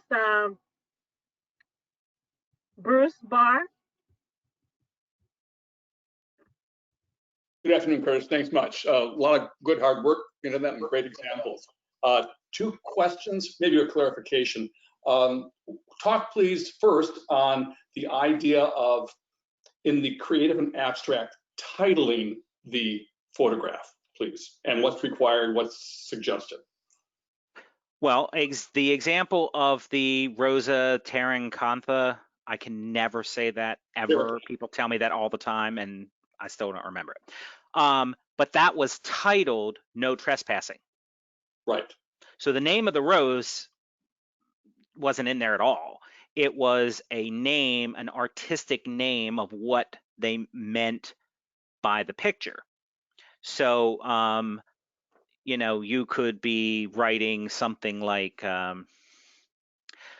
there was one that I showed when we, towards the end, when we were talking about the certificates and stuff, and I showed 4 that were abstracted, and the one is a rose coming like up out of the water, and it was something like sunset on the river or something. You know, things that are going to evoke to me as a judge to be able to say, oh, that's what that is. Some of that comes from the artistic side, even in arrangements. You know, we come up with themes and we come up with class names, and you can write a little something that tells about your interpretation. So to me, I would rather see the name of your photograph as interpretation. Required? Just like you would with any other picture. Think about Kincaid pictures. You know, there's a name. You know, it's Main Street USA, or it's, you know, the Long Winter's Night, or something along those lines that is going to evoke what the meaning is behind the photograph. To me, But that's what I'm looking for. Are you saying it's a requirement to have that title? It is not a requirement, but you don't have to name the rose. If you don't put the name of the rose, then you need to call it something. You can't just leave it blank. So you either need to have the name of the rose. So like in the Chihuly, they actually called it Chihuly. Well, that's the name of the rose, but it's also, like I said, Chihuly glass. It looks like a Chihuly glass exhibit. So that name actually works both ways, but it has to have some kind of name. The guidelines seem to imply that you have to have a creative title for that. Okay, I'm not sure. They might imply it, but it is not a requirement. Okay. Second clarification then, when you're talking about a public garden needing symmetry, and not all public gardens exhibit symmetry. All public gardens have some type of symmetry, but it depends on, you know, you can have asymmetrical lines are asymmetry. And that's, we learn about that kind of stuff when we're doing arrangements and artistic kind of things that I've done. But there has to be something there. It cannot just be a plot of land in a public garden. There needs to be something that tells me it's a garden, it's a public garden, and usually, or what we sometimes will call a formal garden. There needs to be something there that's kind of giving that. If you noticed in the second to last photograph where I showed the 4 different gardens, there's one where it's a bunch of arches, and at the end of that line of arches is a concrete bench. And I've seen that photograph many times. Sometimes that bench is empty, sometimes people are sitting on that bench, things along those lines. But it has movement, it has lines that are drawing you through whatever it is that's being photographed. Thank you. You're welcome. Thank you. Okay, Glennis Hain.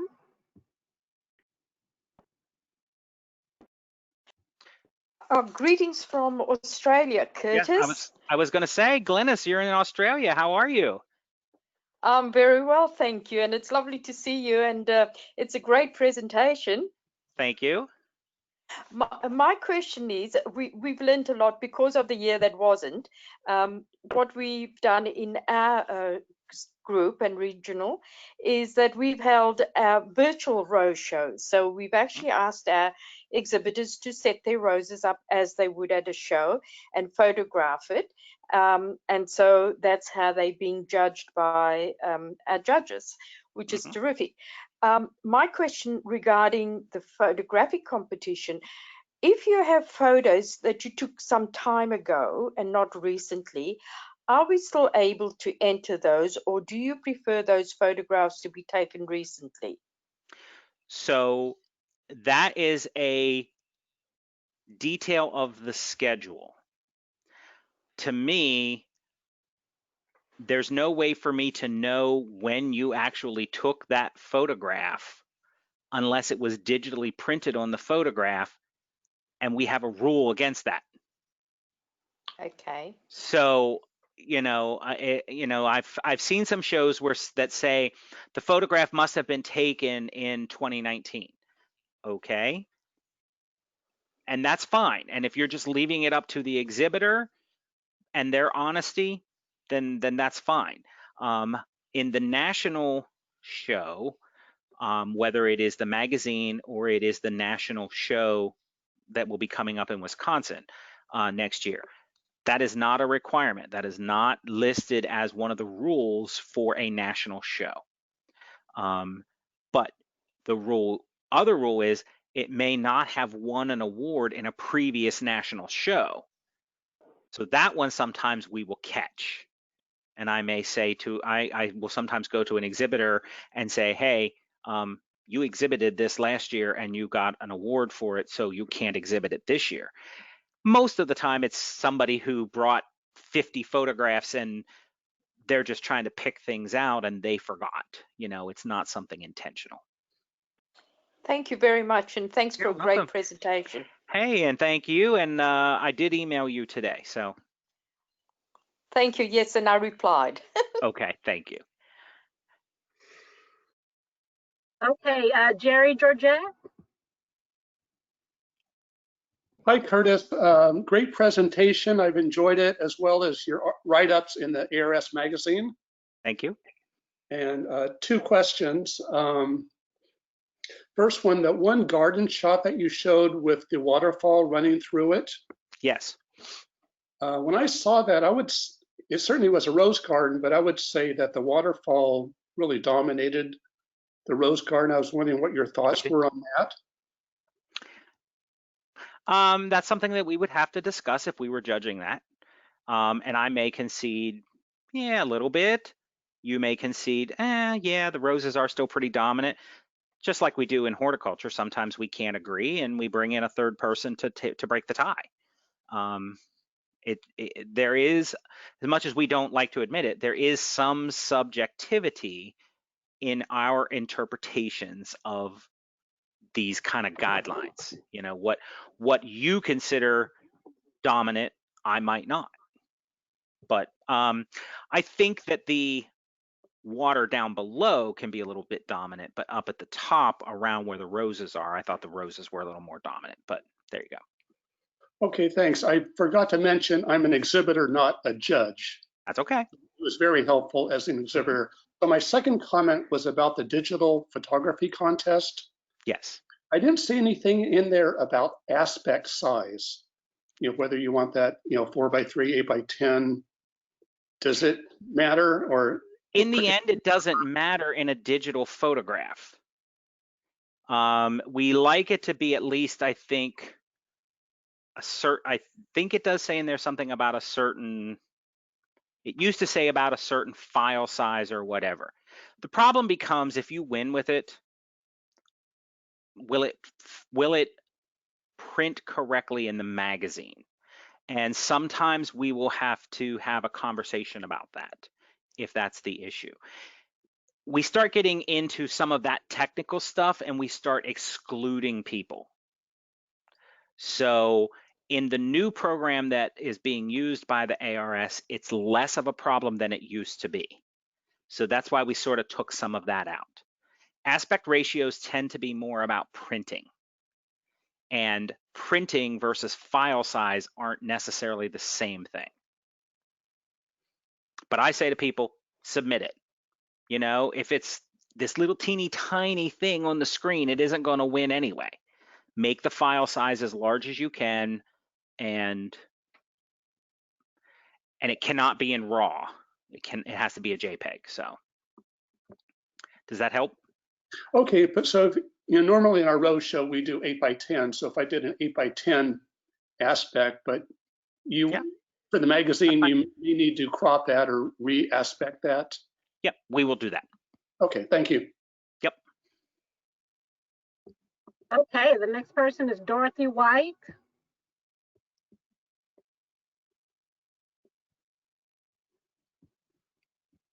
Dorothy, do you have a question? Okay, Walter Kilmer? Sorry, Walter.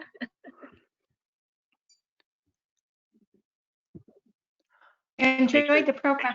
It's Diana Kilmer. Hey, Diana, how are you? I'm doing good. We're sharing a computer today. Mine went haywire. Okay. I have a question about paintings. As an artist, I paint the roses. Can you photograph those and send them in also? I have had that happen. However, the only thing I can tell you were the judges weren't all that impressed by it, so it didn't do well. Because it's a picture of a painting, not a picture of a rose. And maybe that's something that we need, you know, the new committee will need to take on, and maybe that's something that can be updated in the guidelines. But as it stands right now, it doesn't say you can't, but it doesn't mean that you will win anything. So that's entirely up to you. I know here's the cop-out answer. Just like I say to everybody in a show, put it in, let the judges do what they do. Okay. You know, how many times do we get newbies that come in and say, well, I have nothing but garbage, and they walk out with 2 or 3 blue ribbons. And I'm like, it's not garbage. You just need to spruce it up a little bit. We put it in a vase, you do this and that, and let the judges worry about it. Okay, if it were written into a schedule, then it could be placed in. Correct. The schedule can be written that way. There is no limitations on the schedule writing as far as classes. Okay, and thank you again, Curtis. It was a great presentation. No problem. Thank you. I was a little nervous, everybody, because this is the most people I've ever spoken to at one of these events. So I was a little nervous. Next question. Rose Gilardi. Hi, Curtis. This is Rose. Hello, Thank Rose. you How for are a you? Wonderful presentation. Just real quick to the last question of photos of paintings. I have one with 2 of those quite substantially. So put it in. If in doubt, always put it in. My question is, are we still taking points off of the roses touching the edges? If the rose touches the edge, I have not taken points off. But if it looks like it has been cut off, then I will. It gets to be a fine line. Yeah. Where you as the judge kind of have to make that determination.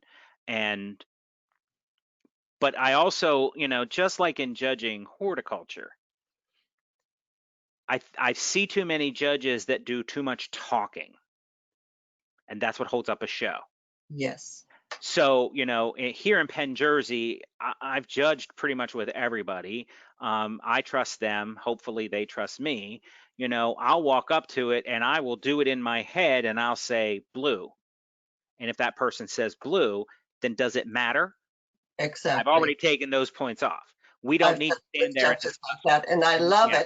it because then you know you're on the same plane. Correct. Now, if I say blue, and I'm going to use Mike as an example, because he and I are the ones that always do this.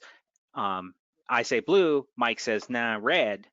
Then we have to talk about it. And that's where we start into the point thing. Yes. Now, sometimes he's my ride, so I just give in to him, but because I don't want to be stranded at a show. But no, you know, most times it's just, you know, I'm taking 3 or 4 points off. He's taking the same 3 or 4 points off. They might be on different things, but we're Yes. ending up at the same Most session. likely. Yeah, and that's the biggest thing that has always drove me crazy about judging roses is it doesn't need to be this big long discussion. The discussion needs to be if we don't agree.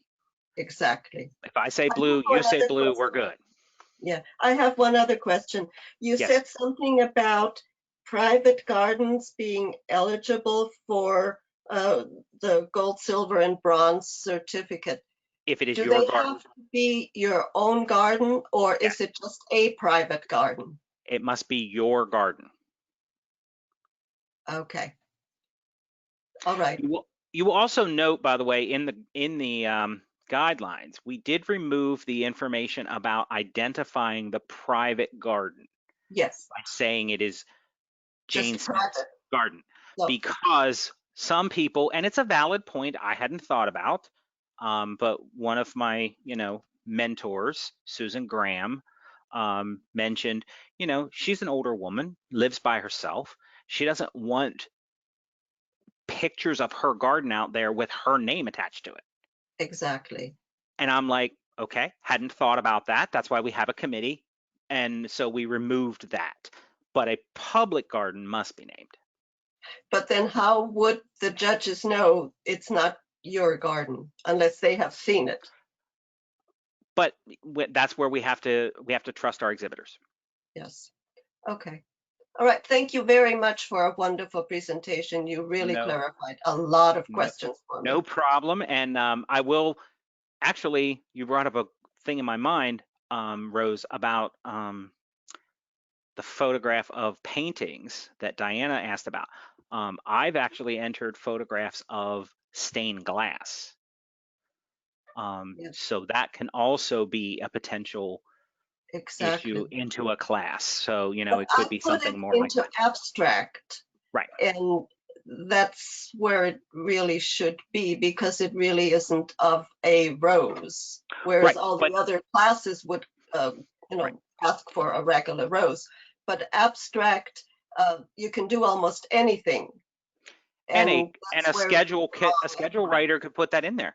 So Yeah. I could say, you know, here in Penn-Jersey, you know, a photograph of a painting or an illustration or a stained glass. Yeah. So, you know, I can spell it out and say it has to be one of these 3 things. Then it has to be judged on that merit. So. But it's very creative, and It is. that's what we're asking for anyway. Yep. And we want people to enter.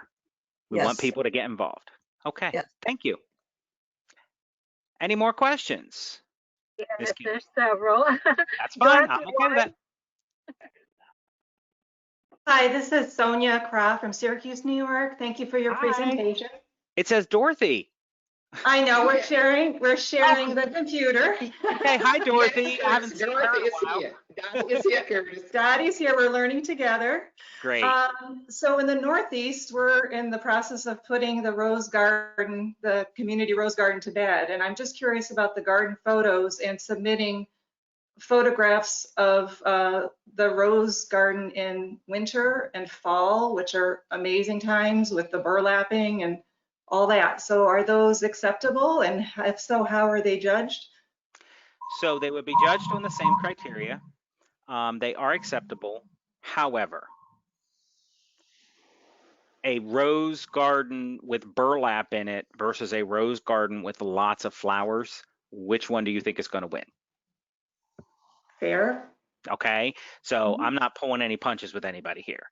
They might be beautiful photographs, but yeah. Now, the other thing is snow. Photographing snow is extremely difficult. You have to know what you're doing, and you need to use, most times you have to use a gray card, because otherwise snow comes out gray.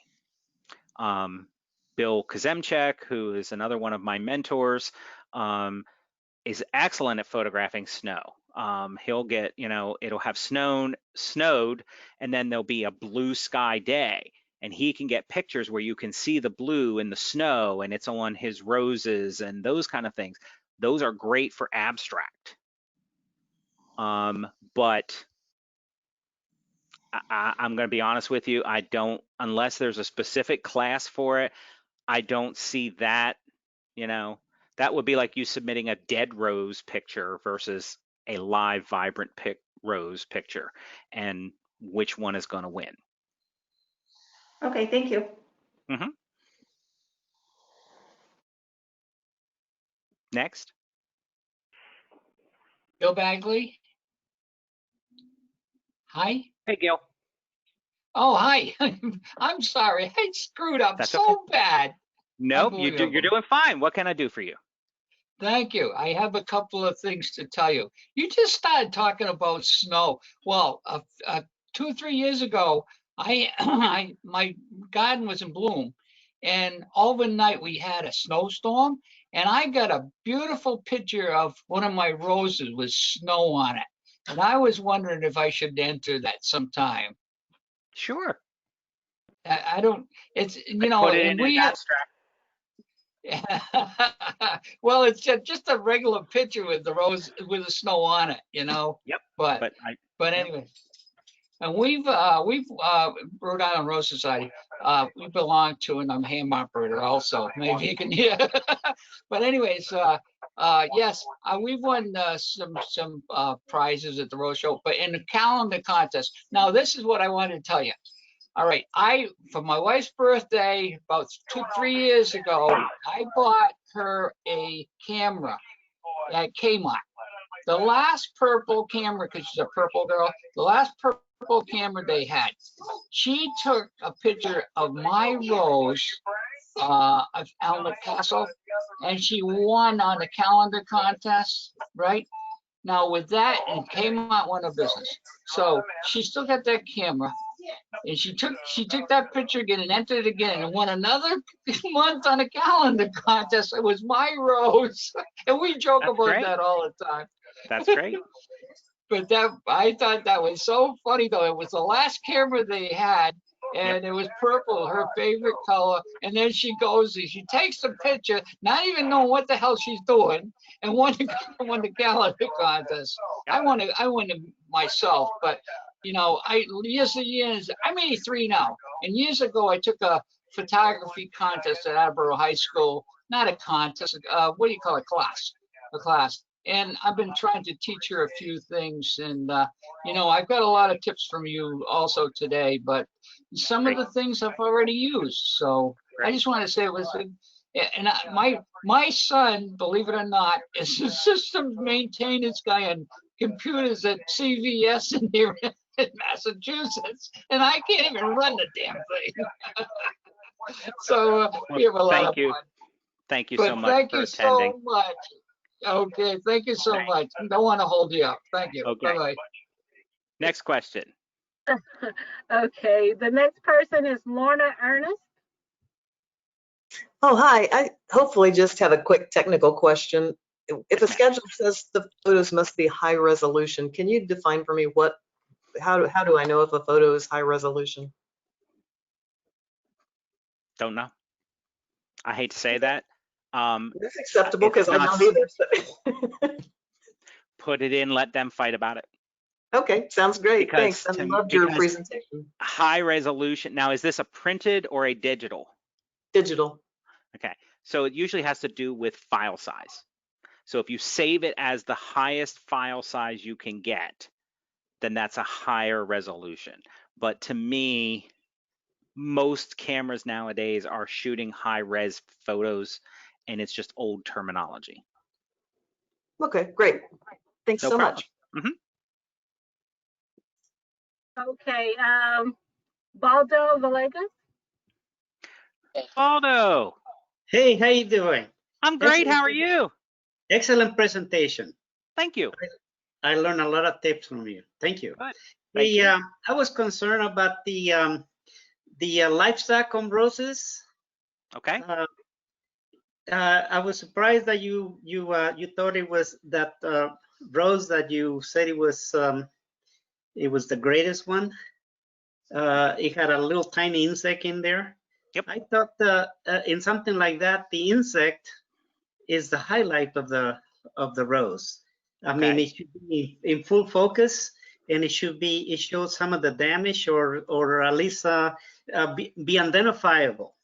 Right. Because I think I looked at it very close, and I said, oh yeah, that looks like an aphid, but who would know that? Right. But I guess my question is this an entomology show or is it a rose show? Yeah, but we have this livestock on roses. Right. We need to be able to identify the critter on the roses. But I think we also need to be able to identify the rose, because if you look at the one that was the katydid, yeah, that's terrible. Could you tell me definitively that was a rose that it was on? Yes, it was a rose. Okay. Yeah. Are you sure? But to me, yeah, I concur that it was a rose. Okay. But to me, the katydid antennae were out of the picture. Yep. It was out of focus. To me, it was a terrible picture. Right. I would not have given that a first place. Right. I would have given it, maybe a third place. But I agree. And when you look at because I showed you three. So the first one, the bee was blurry, too. And the second one was blurry. But the third one, the rose was in focus, and the bug was in focus. No, the bug was out of focus. I assumed that it was an aphid, but to me, it wasn't a first place presentation. Okay, and if we were judging, then we'd have to hash that out. Yeah. Okay. Yep. So we had a difference of opinion there, and we're allowed. Just like, we might be judging a Baldo Villegas rose, and I might not like it, and you might think it's 100 points, right?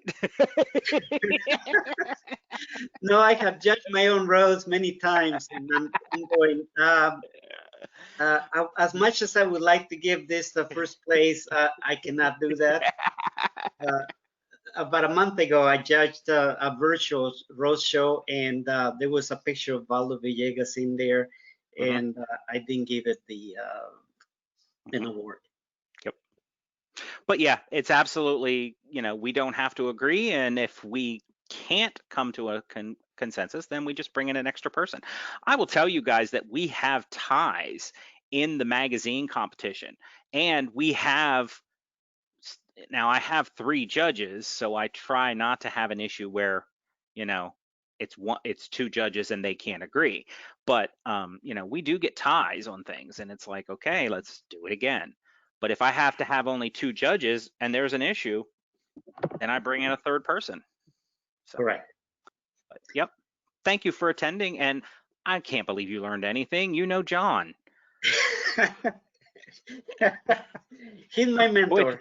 Yeah, I say, if he hasn't taught you everything you need to know, I've learned many things from him. So, all right, next question.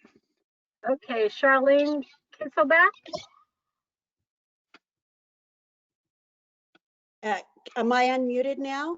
Yes, you are. Oh, okay, thank you. You're on live with Curtis. This is the first time I've engaged in anything like this, and I learned a lot, and I want to thank you. I'm a very new member of the Gold Country Rose Society in Auburn, California. Okay. And I want to ask you a question. As you were talking, you said that one shot or iPhone photos can sometimes be acceptable. So it just turns out that beginner's luck, I have a beautiful photo to me of a spray of roses in a crystal vase. And I'm wondering if there's a category for this. It's on a single stem. I don't know terminology very well, but it's a single stem with lots of roses. I think that's a floribunda. And I don't know the name of the rose. The problem is the problem is you have to know the name of the rose. You do. Correct. So in the magazine competition, in some local shows, they will write, if you don't know the name of the rose, write unknown. But in the magazine competition, because it is a national competition, you must know the name of the rose. Yeah, that's too bad. When I planted this about 6 years ago, I thought I was very clever to put the name on the tag in the ground next to the rose, but it weathered away. And I forgot. What you can do is, if you're on Facebook or whatever, there are a couple of groups out there, Rose Chat and Inside the Rosarian Trophy Room, things like that, where you could post the picture and say, does anybody know what this is? And sometimes people will be able to identify it. So that can help as well. Okay, thank you very much. But, You're but welcome. let me ask you the question. If I did know the name of the rose and it was in a crystal vase like that, a single stem with a floribunda, is there a category for that? It's a spray, so yes, it would go in the spray category. Okay, thank Which you. I think is class 2 or 3. I don't remember off the top of my head, but yeah, there is a class for that. Okay, thank you so much. Thank you. Okay, Jan Burnham. Yes, thank you. My question has to do with the ARS certificates and what used to be the rosettes that you could give for photography. Yes, we still have those. Order both of those from ARS, and our society, Butte Rose Society in Chico, California, has tried to hand out rosettes to non-exhibitor grown and certificates to exhibitor grown, and it seems to just be totally. It's a very difficult process to go through. So, so 2 questions. First of all, what do you think about giving both certificates and rosettes? And if so, the example that you gave, where I believe the king from the court was not exhibitor grown, it would get the gold medal rosette. Is that correct? It would get the rosette, but not the silver certificate. Right. Yeah. So 1, 2, and 3, 1 and 3 would get the gold and the silver certificate, and number 2 would get the rosette. Am I correct? Okay. 1 and 3 would both get a rosette and a certificate, and number 2 would only get the rosette, not the certificate. Okay. So they would get both. The thing to keep in mind about the certificates, okay? It's no different than any other gold, silver, or bronze that we give at the ARS. Okay. So in horticulture, you can only enter your own roses. Correct. That's why Queen of Hybrid Tea is the gold certificate. Okay. Because it has to be your rose. In arrangements, if you can win a rosette, but if they're not your roses, you don't get the certificate. But if they are your roses, you get the certificate. The certificates are tied to the rose or to the exhibitor producing what is being exhibited. So in the case of the arrangement, they're your roses. That's the main part of the arrangement. So you get for that. In horticulture, they're your roses. That's the exhibit. You're doing that. If in photography, it's your garden, you created that exhibit that you're photographing. So therefore, you're eligible for the award. But if you go take a picture of somebody else's rose, that's not your production. That's not what you grew or you created to take the photograph of. Does that make sense? Mostly. So it's all the same. It basically is tied to who is producing what you're doing. It's just let me the just certificate say, and the arrangements. Yeah. Okay. So Queen was exhibitor gone, King was not, and bronze, well, bronze was. So Princess was, yeah. Everybody would get a rosette. Only the 2 exhibitor growns would get the certificate as well. Correct. And then depending on your show, you can stop there. You don't have to give the bronze, or you could give the bronze to the next highest scoring exhibitor grown, but they don't get a rosette. Right. Thank you very much. That clarifies things. No problem. And if anybody cares, this is what the rosettes look like. This is Princess of Photography. I have King around here somewhere. Of course, I haven't won Queen, but that's okay. We'll let the others get that. Next question.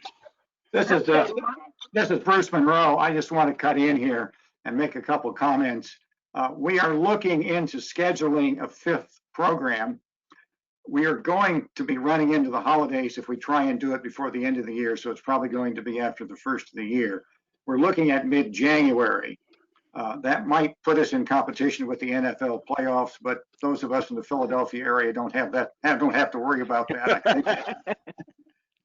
Second thing is, Curtis, you suggested you were looking for a specific class, the one with no pedals. Well, challenge classes are the creatures of the show schedule, and if the show committee wants to put in a challenge class for a rose with no pedals, they're free to do it. There's no ARS certificate for that, but they could certainly give a show award for one with no pedals. I once showed an open bloom that got a blue ribbon, and then all the petals fell off, and it looked like it had been entered in that class. Thanks very much, Curtis. Glad for you took time out from writing your thesis to give this program. Thank you.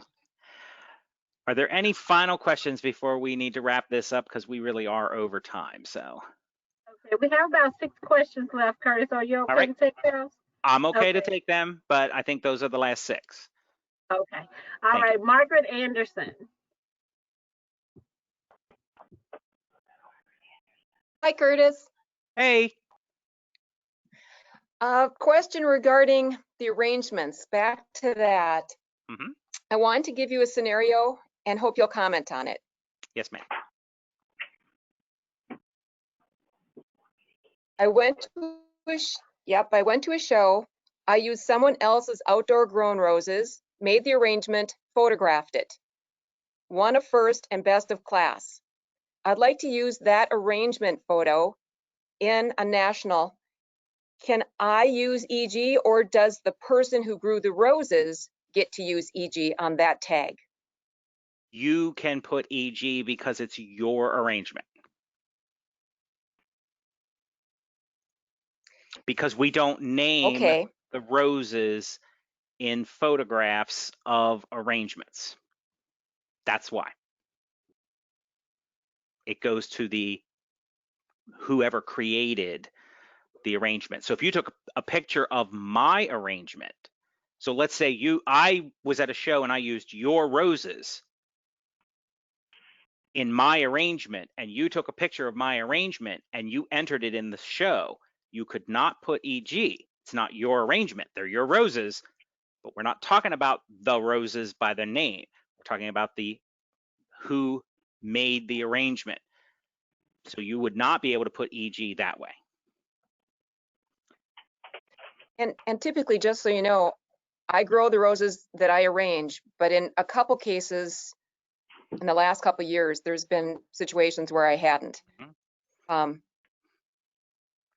Yeah, that kind of boggles my mind, but okay, I can. Well, there's no perfect answer to it, because then I get people who say, well, I couldn't read the name of the rose, and I have these pictures, but I can't take them. And keep in mind, these arrangements don't have to be taken at a show. You can make one in your dining room and take a picture of it. It has to follow the ARS guidelines for a rose arrangement, but you can just do it in your house and take a picture of it and submit it. It does not have to be an arrangement from a show. That was my next question. Yeah, that was the point where the committee, we were having a lot of debate, because there were arrangers on the committee. And so we were having a lot of discussion and debate, and we said, okay, what's going to get the most entries? And we can't say, then you start saying, well, all of these are eligible for, medals, but this one. And then that becomes a pain in the butt when you're judging.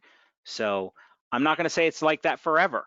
Whoever the new committee is under when Diane comes in may tackle this and may change that. We've made changes to Hort, we've made changes to arrangements, so I can't say it'll be that way forever, but for right now, that's how it is. Great. Thank you so much for your help and great presentation. Appreciate You're it. welcome. Thank you. Mary Van Black. Hi, I again, like somebody else, am not a judge, but I am an exhibitor and have exhibited lots of photographs and have a national queen to my name. Congratulations. I have been puzzled, I guess, by the idea that you can take a photograph of a rose someone else grew and 50% of the evaluation is based on the horticulture of that rose, the horticultural characteristics of the rose in the picture.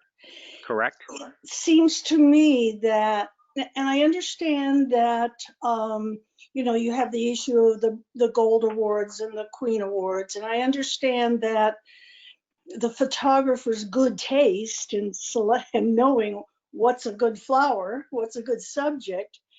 I understand all that, but it seems like 50% of the points, I find that really puzzling. In which way? I think it allocates too many points to the horticultural question.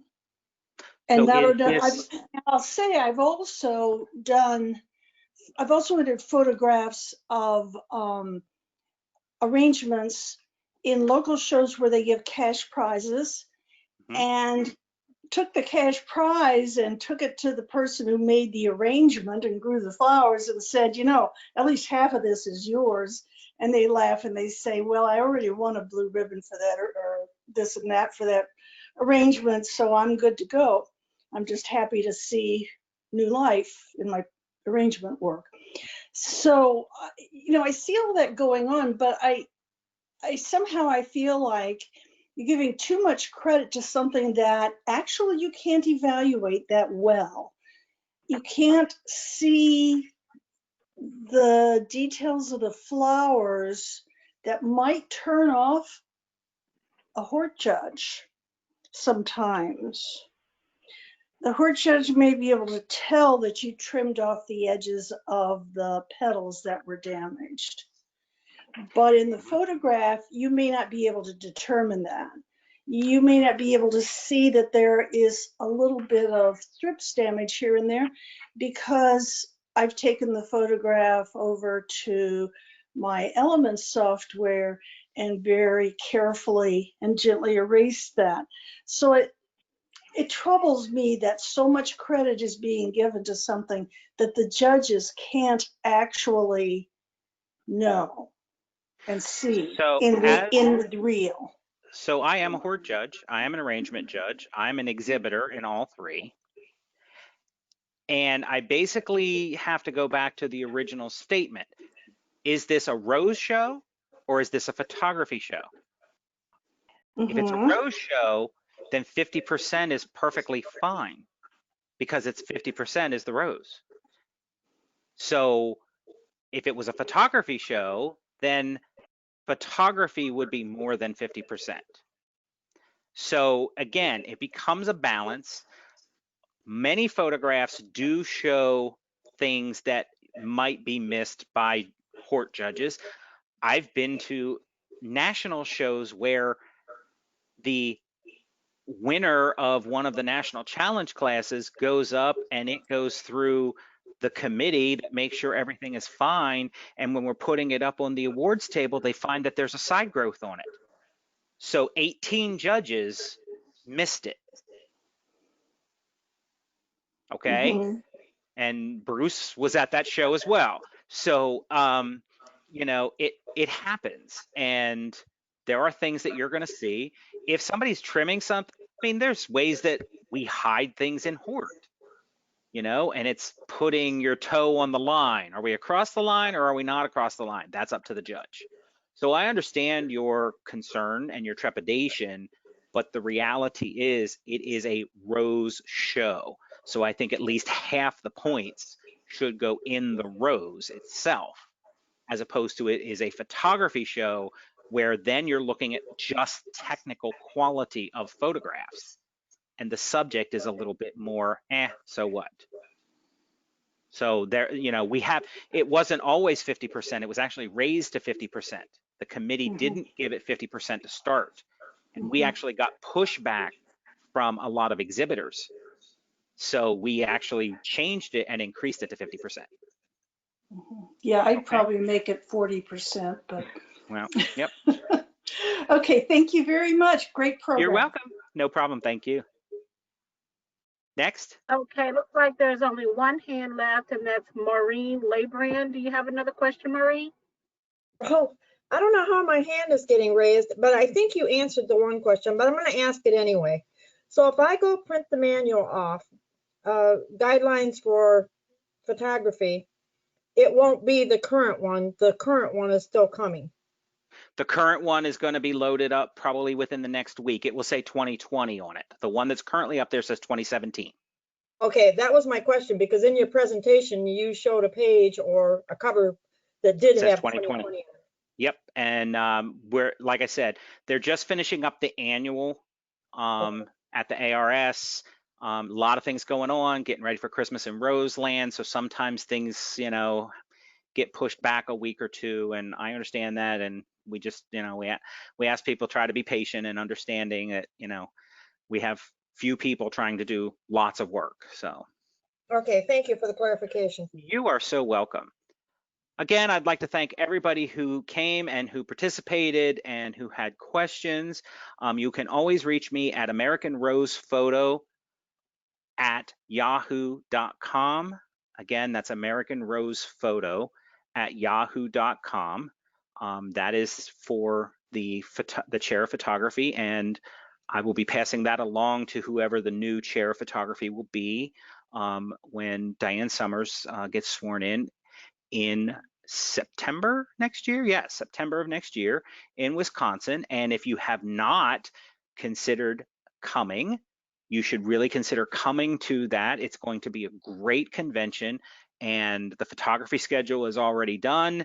And you know, you can consider entering. And if you have questions about that or need help, I'm always here to help you. I'm there the night before. Some of you have worked with me at other shows where I'm there the night before, helping people to get their stuff mounted and is this right? What do you think? All of that. I'm not judging it. I'm just controlling, or not controlling. I'm coordinating the judges. So I'm not actually judging it. So I'm there to help and make sure that we can get as many entries in as we can. And lastly, November 5th is the deadline for the American Rose Magazine Digital Photo Contest. If you have not considered entering, throw it in. You never know what's going to happen. Thank you, everybody. Thank you to the American Rose Society for allowing me to do this and giving me the platform to take care of this. And I will turn it back over to Miss Kim now. Thank you, Curtis, and thank you for your wonderful presentation.